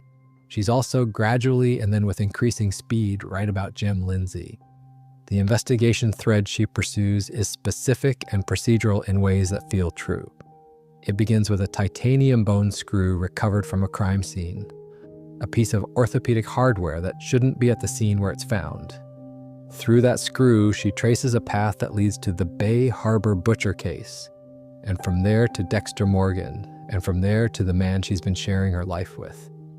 Julia Jones plays Angela's growing realization not as a single dramatic moment, but as a series of quiet, accumulating confirmations, each one carrying the weight of everything she thought she knew being revised. There's also Molly Park, played by Jamie Chung, a true crime podcaster who has been covering the missing women cases and who follows the story to Iron Lake. The show uses her to provide a different kind of investigative lens, and her interactions with Angela and with Kurt have their own specific tension. The detail that Molly maintains, recorded episodes that serve as insurance, material she's gathered that could be damaging if something happened to her, becomes relevant late in the season in ways the show handles well. Harrison joins the wrestling team at Iron Lake High School, and this subplot is doing more structural work than its surface appearance suggests. Wrestling is a sport defined by controlled aggression, the channeling of force through technique and endurance. And Harrison is good at it, conspicuously good, the kind of good that comes not from training or previous experience, but from some quality in his physical approach to other people that the coaches recognize as something they can work with. The intensity he brings to a match is something his teammates notice. His willingness to hurt within the rules is something they find slightly alarming. Dexter watches one of Harrison's matches and sees something he recognizes. Not specific, not detailed, but shaped in a way that is familiar. And the show is careful not to make this a moment of dark satisfaction. Dexter recognizing his legacy in his son, but instead a moment of alarm. The specific quality of Harrison's intensity is something Dexter wants to understand rather than encourage. And the tension between those two instincts, the part of him that sees Harrison as a continuation, and the part that sees him as someone who needs to be protected from that continuation, runs through the domestic scenes of the second half of the season. The show also does something interesting with the question of Harrison's self-harm. There are scars on Harrison's arms that he's reluctant to explain, and the season eventually reveals that Harrison has been hurting himself. The physical expression of an emotional intensity he has no other language for. When this comes to light, Dexter's response is not primarily emotional, it's investigative. And it's the first moment in the season where Dexter is genuinely present with his son rather than managing the situation of him. Harrison's arc through the season is the most emotionally complex thing New Blood does, and it's where the show is most directly engaging with the question the original series asked but never fully resolved. Harrison has something in him, a relationship to violence, to rage, to intensity in physical confrontation, that makes Dexter's eyes narrow. There's a scene after Harrison's first wrestling practice where the coach tells Dexter that Harrison hurt another kid badly and didn't seem particularly troubled by it. And Dexter sees something in that he recognizes. The question the season walks carefully is whether what Harrison has is the same as what Dexter has, or whether it's something different that resembles it without being it. The answer, it turns out, is that it's different. Harrison is not Dexter. What he has is rage and grief and a desperate need to understand his father and to know whether his own darkness means he is already the thing he fears. When Dexter eventually tells him the truth, all of it, the kills, the code, the dark passenger, Harrison's response is not acceptance, it's not excitement, it's a reckoning with what being his father's son might mean about him. There's a sequence near the end of the season where Dexter and Harrison together go after Kurt Caldwell. They find his underground facility, confront him, kill him, and dispose of the body. Harrison watches the kill. Dexter has never allowed someone to watch before, and the show doesn't frame this as an initiation. Harrison doesn't want to do it. He watches because he needs to understand what his father is, and watching is the only way to understand it fully. And when it's over, he steps outside and stands in the cold air. And the expression on Jack Alcott's face is the expression of someone who has confirmed a terrible thing they had hoped not to confirm. The final episode delivers on everything the season constructed. Dexter kills Logan, the local sergeant, a man who was not a criminal, who was simply in the way, in an attempt to escape after Angela has arrested him. And that kill is the line. Not because Harrison didn't know Dexter killed people, not because he was naive about the code, but because Logan was not a bad man. He was just the man standing between Dexter and the door. Harrison finds Dexter in the woods, rifle in his hands, and asks the question that has been building all season. Would his mother be alive if it weren't for Dexter? Would Deb? The show doesn't hedge the answer. It gives you the faces: Logan, Lagerda, Dokes, Lundy, Harry, Rita, Deborah. A brief montage of the actual human cost of Dexter Morgan. Not a dramatic accusation, just the record. Dexter tells Harrison to take the safety off. He tells his son it's the only way, and he means it, not as manipulation, not as giving up, but as the genuine, late-arriving recognition that the damage he does spreads beyond his ability to contain it and always has. He says it's the only way out. Harrison pulls the trigger. Dexter says you did good and dies in the snow. Angela finds Harrison standing over the body. She looks at the situation, this young man who has just shot his father, who is not a criminal but the son of one, and she makes a choice. She hands him some cash, tells him to leave Iron Lake, and calls in an officer-related shooting on herself. He drives out of town with his father's letter to Hannah on the seat beside him, and he doesn't look back. It's a good ending, a real one. It follows the internal logic of the story rather than the logic of franchise preservation.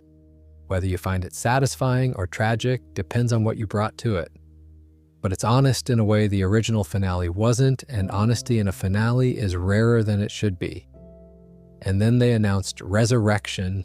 I want to come to Resurrection with some fairness, because I think the instinctive reaction to its existence, a mild raising of the eyebrow, a sense of the franchise not quite being able to leave well enough alone, isn't the only way to look at it, and it might not even be the most interesting way. The show premiered in July 2025, streaming first on Paramount Plus on July 11th, and then airing on the Showtime linear channel 2 days later on July 13th. And it addresses the central question immediately, without delay or misdirection. Dexter survived. Harrison's shot hit him in the chest in the snow in Iron Lake, and paramedics responding to Angela's call arrived fast enough. His heart was restarted. He was resuscitated in a hospital emergency room. The man Harrison thought he had put to rest is still breathing. Now, you can argue about the narrative wisdom of this. The conversation is legitimate. The ending of New Blood derives significant emotional power from its finality. The specific weight of Dexter asking Harrison to pull the trigger, of Harrison doing it, of the show ending on that deliberate act of inheritance refusal. That weight depended on something being actually permanently resolved. Resurrection asks you to hold the emotional truth of what that moment felt like while simultaneously accepting that the thing it felt final about wasn't actually final, and those two requirements are genuinely in tension with each other. The show seems to understand this tension, which matters. It doesn't simply pretend the New Blood ending didn't have the meaning it had. The season carries that ending as a weight, rather than as an inconvenience to be quickly explained away. Dexter survived physiologically, but the scene with Harrison wasn't an accident or a near miss. It was a choosing. And the show's Dexter, waking up in a hospital, has to reckon with what it means that the act of choosing didn't produce the ending that was chosen. He travels to New York City. The logic of that choice is spatial and practical. New York is one of the few cities in the world where a man who needs to disappear can actually do so, where the scale of the population and the anonymity of city life can absorb someone who doesn't want to be found. It is the opposite of Iron Lake in the same way Iron Lake was the opposite of Miami. Miami had scale but brightness. Iron Lake had familiarity but constriction. New York has both scale and the specific kind of darkness that comes from being surrounded by millions of people who have no particular interest in you. The city also gives the franchise's visual language something genuinely new to work with. Miami had its palette, the saturated colors, the heat shimmer, the perpetual light. Iron Lake had its palette, the blue-gray winter sky, the snow, the bare trees. New York has neither of those things. It has height and density and the particular visual noise of a city that is always producing more information than you can process. It's a more neutral environment in some ways and a more demanding one in others. There's nowhere to hide in the frame because everything is already full. He's looking for Harrison. That's the driving purpose of Dexter's movement through New York. The father who was shot by his son is trying to find that son. What he intends to do when he finds him is something the season develops gradually rather than stating plainly, which is the right instinct. Dexter's relationship with his own intentions has never been entirely transparent, including to himself. Harrison's own location in New York, how he got there, what he's been doing in the time between Iron Lake and the events of Resurrection, is something the season establishes early on. He's been moving. He has Angela's cash and his father's letter and nowhere particularly specific to go, which is a portrait of a certain kind of young adulthood that the show renders without sentimentality. Harrison didn't have a plan when he left Iron Lake. He had an action that needed to be taken, and once he'd taken it, the plan ran out. The season asks what comes after the act that was supposed to end something when the something doesn't quite end. The cast additions to Resurrection are substantial and worth naming specifically. Peter Dinklage joins the main ensemble in a role that functions as the season's primary antagonist structure, a character whose specific nature and motivations the season builds toward across its 10 episodes. Uma Thurman joins as well in a role that intersects with the antagonist framework and with Dexter's navigation of the New York environment in ways that give the season its second major dramatic through line. Both performers are working at the level the material asks of them, and the season benefits enormously from having that caliber of addition to carry the new character weight. David Zayas returns as Angel Batista, now operating in a context that takes him out of Miami Metro and into whatever brings him into the orbit of Dexter's New York story. Batista has always been one of the franchise's most consistently well-played characters. Zayas brings a genuine warmth and a professional competence to the role that makes him a reliable anchor in any scene he's in. And his return gives the season a continuity thread that connects to the original series world without leaning too heavily on nostalgia. Jack Alcott is back as Harrison, which is the casting decision the season most needed to get right. Alcott was outstanding in New Blood. He carries the season's emotional weight in ways that could have been distributed more evenly. And bringing him back means the Harrison Dexter story can continue from the specific place New Blood left it, rather than having to recast a central figure. Harrison in Resurrection is navigating his own version of what happened in Iron Lake, from the other side of the gun, what it means to have done what he did, whether that action resolves the thing it was meant to resolve, or whether it simply moves the question somewhere new. The Harry figure returns to Dexter as a spectral presence in Resurrection, which is an interesting choice given that New Blood had replaced Harry with Deb. Returning to Harry rather than continuing with Deb suggests the season is revisiting the foundational relationship, the code, the training, the original architecture of who Dexter is, rather than the consequences and grief register that Deb represented in New Blood. Whether that's the right choice creatively probably depends on what the season ultimately does with it, which at the time of this video's recording is still unfolding. A second season of Resurrection was officially ordered in October 2025, before the first season had finished its run. That's a meaningful piece of information. It suggests Paramount Plus and Showtime were sufficiently confident in the first season's performance to commit to continuation before the full audience verdict was in. The franchise, commercially speaking, is in good health. There is also, worth noting, a separate announcement about an additional prequel. An unnamed series focused on Arthur Mitchell, the Trinity Killer from Season 4, has been confirmed, centering on his early life and first murders in the 1970s. John Lithgow's performance as Arthur was compelling enough that revisiting the character makes a certain amount of creative sense. Trinity worked as an antagonist precisely because the show gave him a fully realized interior life. The church building, the family, the decades of concealment. And there's a plausible argument that the earlier chapters of that life could sustain their own examination.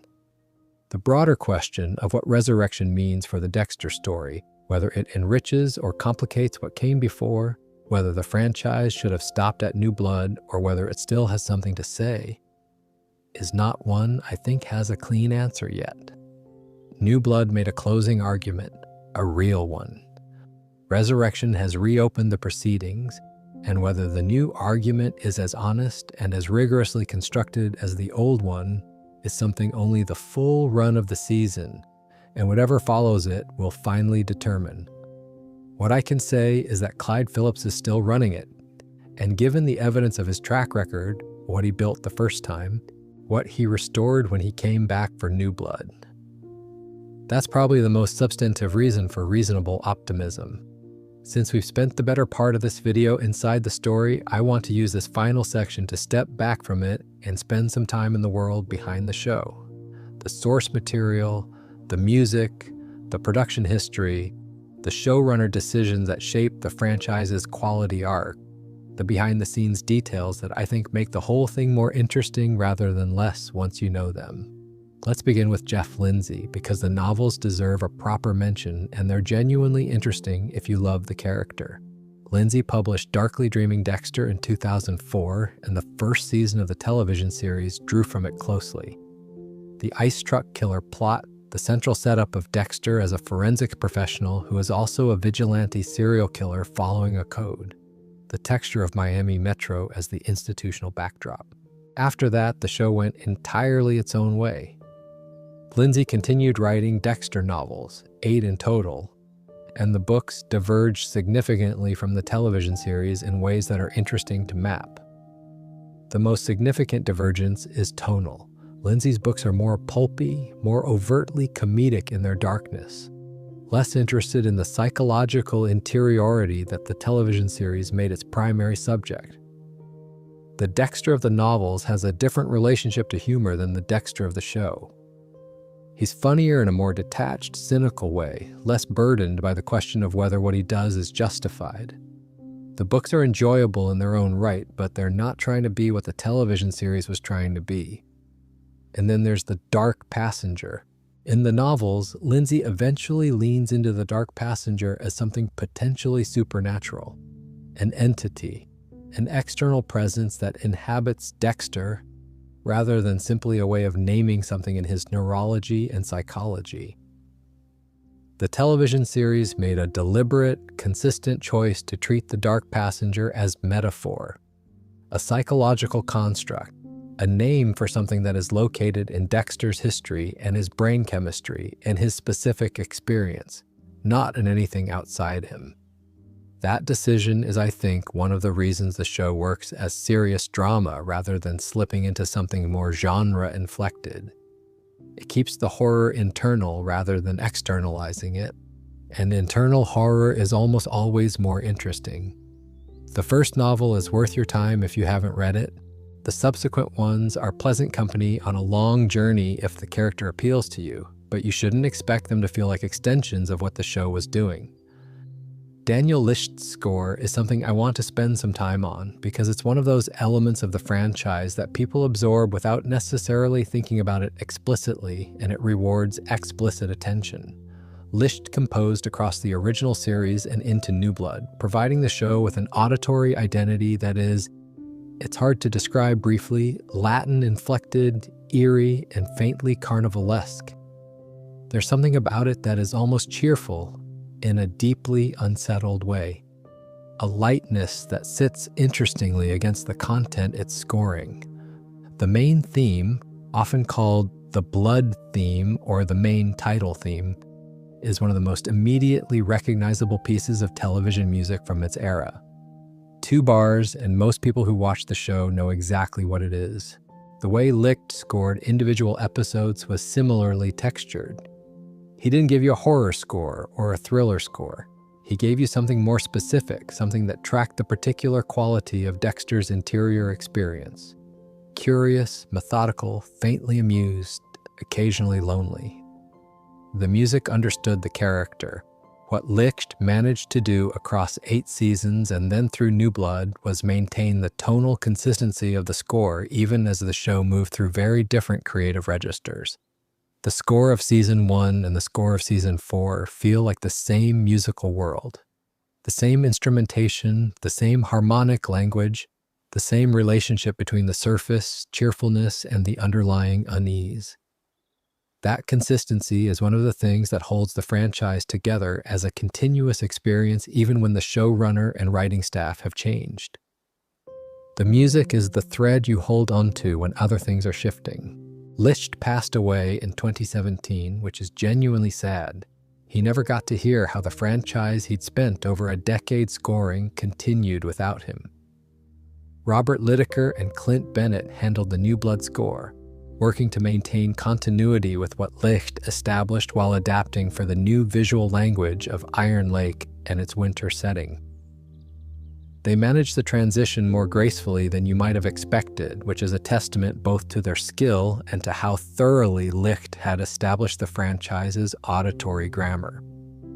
And then there's the title sequence, which was directed by Randall Einhorn, and has earned a place in the cultural memory of the show that is arguably equal to the show itself. The concept is this: Dexter's morning routine, making coffee, cutting meat, flossing, tying shoelaces, squeezing an orange, filmed with the visual grammar of a crime scene. Every ordinary action is slightly reframed by the way it's lit and shot and edited. The mosquito crushed on his forearm looks like a blood stain. The meat being sliced looks like something else. The egg yolk breaking has the quality of an impact. The floss pulled tight around his finger, briefly, just for a moment, looks like something being garroted.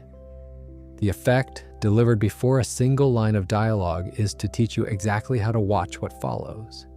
Everything Dexter does might mean something else. His normalcy is always potentially evidence. It's one of the most economical pieces of television storytelling I can think of. 2 minutes and no words, and you understand the whole show's grammar. Now, the showrunner history. I want to lay this out carefully because it maps unusually cleanly onto the quality arc of the franchise. And once you understand the map, the show's entire trajectory becomes easier to read. Clyde Phillips ran the original series through seasons 1 to 4, the pilot, the Ice Truck Killer, the Bay Harbor Butcher, Miguel Prado, and Trinity. All of the franchise's most critically acclaimed material, all of the seasons that hold up best on rewatch, all of the storytelling that is most precisely aligned with what the show was genuinely trying to say. Under Phillips, the show was a drama with thriller mechanics rather than a thriller with dramatic pretensions. The distinction matters. Under him, consequences were real and lasting. Rita died, Dokes died, Brian died. People who got close to Dexter paid prices that the story didn't walk back. Phillips left after season 4, at the precise moment of the show's creative peak. The departure hasn't been extensively documented in public terms. There are no detailed accounts of what prompted it or what the discussions were like. But the timing is notable. He left having delivered the best season. Whether that was coincidence or design in some sense is something the public record doesn't clarify.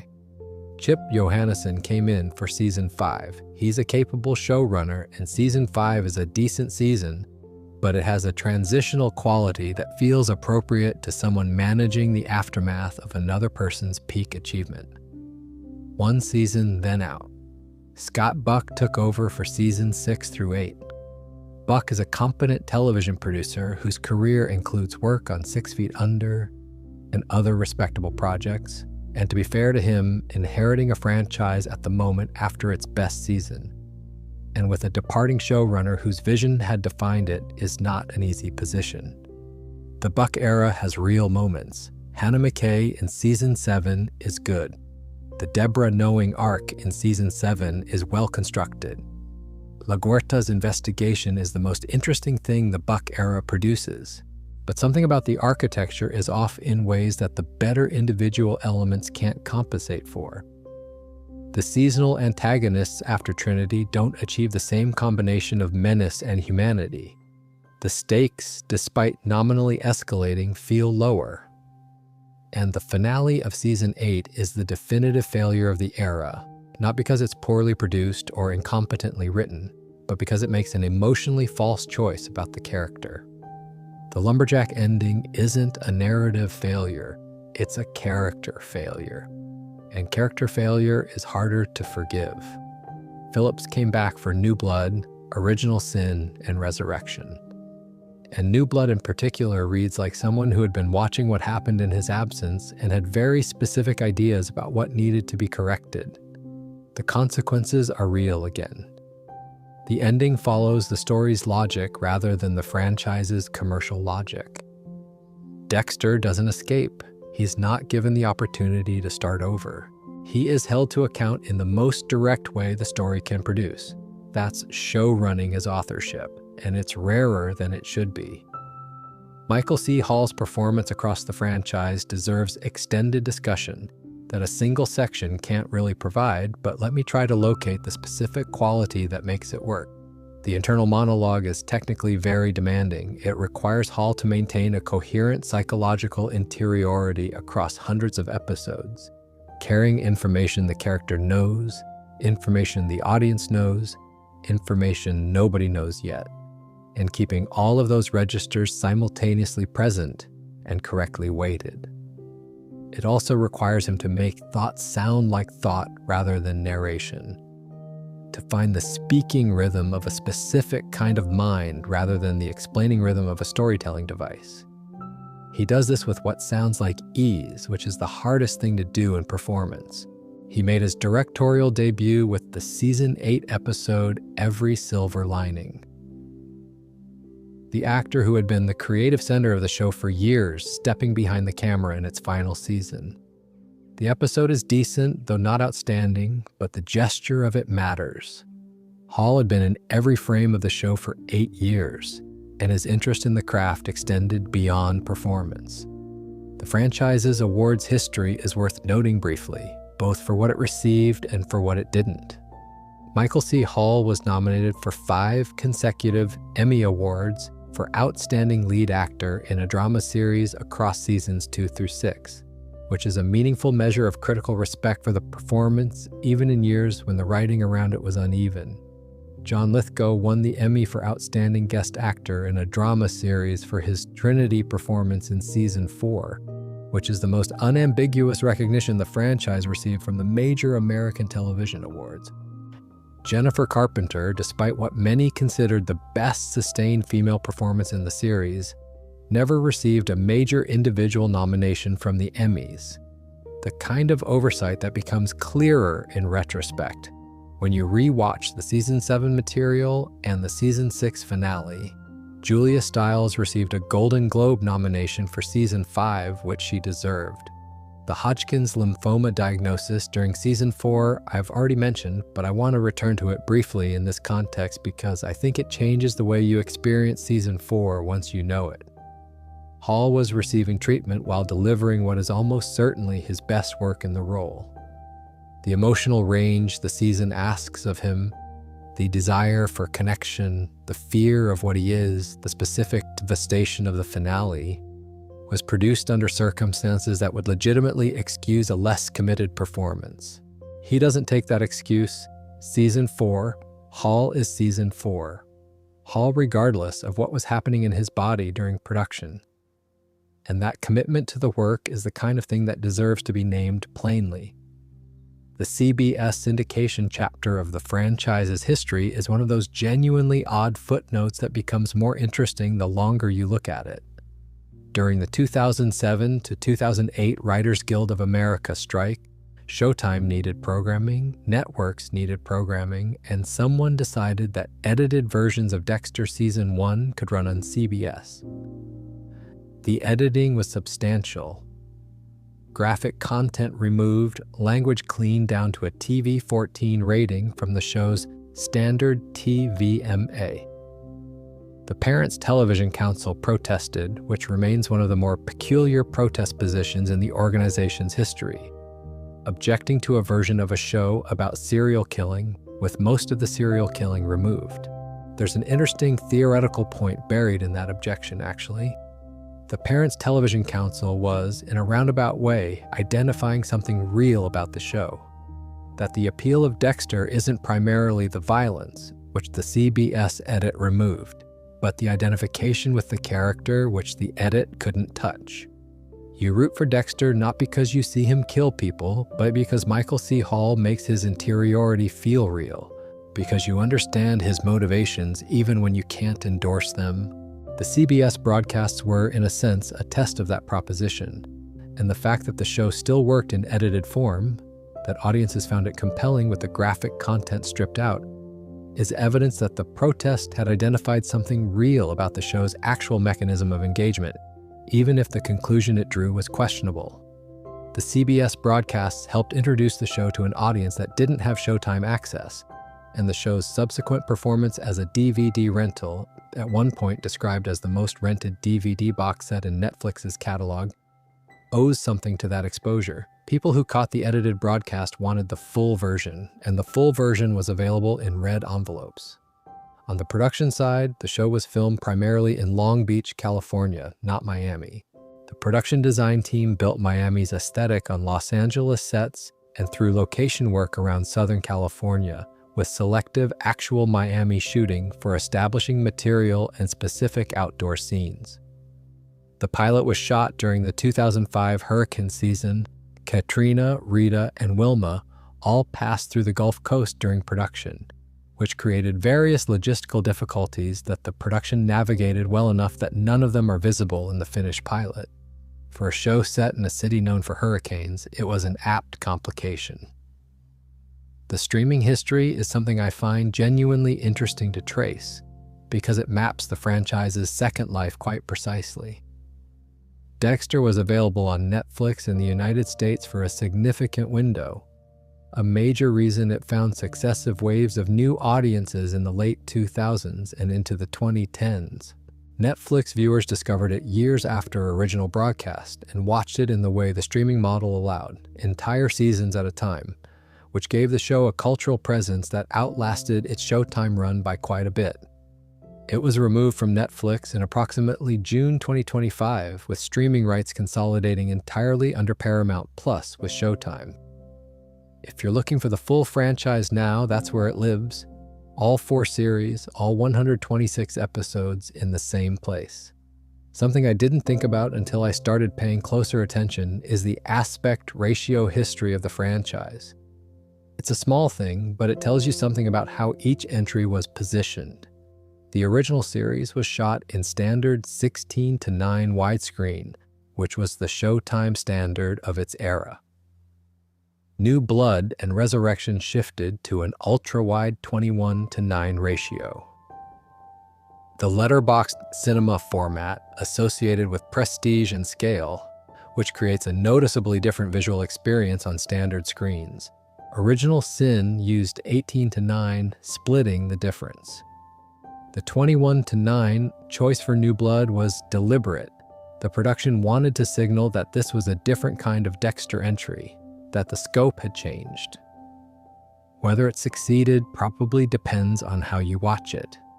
But on a television set, the letterboxing gives the Iron Lake material a particular quality of isolation. The image narrower, the snow and trees pressing in from above and below, which is the right feeling for that story. New Blood faced its own production challenge in the form of strict COVID-19 protocols. It's shot on location in Western Massachusetts in 2021 under pandemic restrictions, which added logistical complexity to an already ambitious production.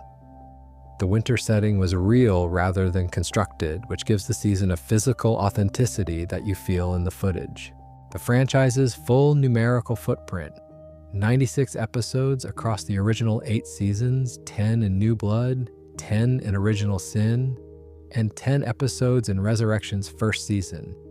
126 episodes total across 4 separate series, 11 seasons of television, nearly 2 decades from the 2006 premiere to the ongoing 2025 continuation. It's an unusual kind of longevity for a show of this type. Most premium cable dramas burn bright and end before they have to face the question of how long they can sustain themselves. Dexter has faced that question repeatedly and answered it differently each time, sometimes well, sometimes less so.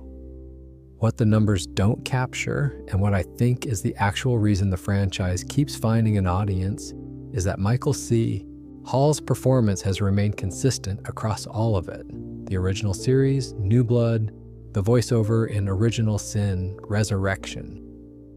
Whatever the writing is doing, strong or weak, inspired or formulaic, Hall is still in there doing the same thing he was doing in 2006, making Dexter's interiority feel real, making the voice feel like genuine thought rather than narration, making you care about a man who has done and will continue to do terrible things. That performance is the anchor point that the franchise returns to in every version. Without it, the concept doesn't work. With it, even the weaker entries have something holding them together. That's not nothing. That's actually quite a lot.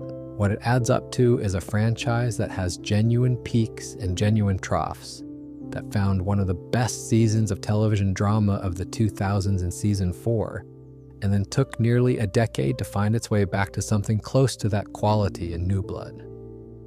The in-between years weren't dead air. They had real things in them, but they were navigating the absence of the creative vision that made the peaks possible. And the fact that that vision could be restored, that Clyde Phillips could come back and make something as good as New Blood out of a property that had been widely written off, that's actually a fairly unusual outcome for a franchise in this position. Usually the decline continues until the show simply stops. The Dexter franchise had a different kind of ending available to it, and it found it. Whether everything that comes after New Blood adds to or complicates that ending is still being determined.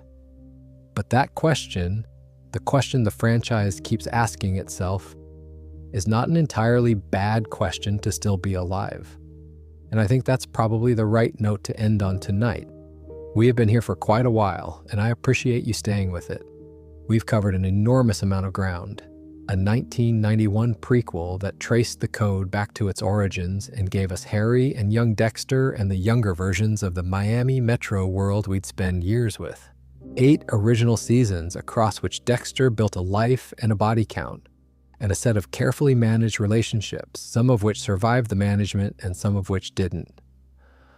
A revival set in a cold, small town in upstate New York that found the ending the franchise had been looking for since 2013. A sequel that refused to let that ending stay final. And a world behind all of it. The novels it came from, the music that shaped how it felt, the showrunner history, the production details, that gives the story more texture and more interest once you know it. What I keep coming back to after spending this much time with the franchise is the question at its center, the one it never fully settles. Is Dexter Morgan a monster who learned to perform humanity, or a human being who happened to develop in a way that required an extraordinary amount of management? The show approaches this differently in every version. The original series, at its best, suggests that the love is real, that Dexter's care for Rita and Deborah and Harrison is not performance but genuine feeling, existing alongside and not canceling the darkness. New Blood makes the case that the darkness has costs the love can't compensate for, no matter how real the love is. Original Sin shows you the moment the question was first formulated, when Harry looked at a young man and decided to try to do something about what he saw. None of them resolve it. I'm not sure a resolution would be satisfying even if it came. The interesting thing about Dexter as a character has always been the ambiguity. The fact that the show's moral framework is genuinely unclear about what it thinks of him, that it refuses to tell you straightforwardly whether you should root for him or not, and trust you to navigate that uncertainty yourself. Most television gives you a clear verdict. Dexter never quite does, and the fact that we're still arguing about it 20 years after the show premiered is a reasonable measure of how well that ambiguity was constructed. The imperfections of the later original seasons, the frustration of the season 8 finale, the cancellation of original sin before it could finish what it started, none of that diminishes what the show did when it was working properly. The ice truck killer reveal and what it said about Brian, the Bay Harbor butcher investigation and what it cost Dokes, the Trinity arc, and the specific devastation of its finale. Season 7's Lagerta thread and Deborah's choice and what the show understood about the price of loving someone like Dexter. New Blood's ending in the snow, where the son who'd been sitting in blood as an infant was the one who finally ended the cycle. Those things stand. They stand well. They will continue to stand regardless of what the franchise adds on either side of them. I'm planning a few more videos in this space if tonight was your kind of evening. I'd like to do a proper, extended look at Arthur Mitchell, the Trinity Killer, because John Lithgow's performance and the construction of that character deserves more sustained attention than it usually receives in general Dexter discussions.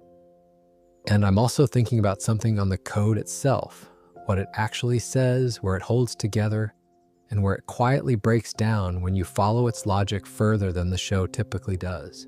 There's quite a lot there, but for now, wherever you are, whether you've been following every word or whether this has been drifting in the background as you settled in, I hope it was a comfortable few hours of company.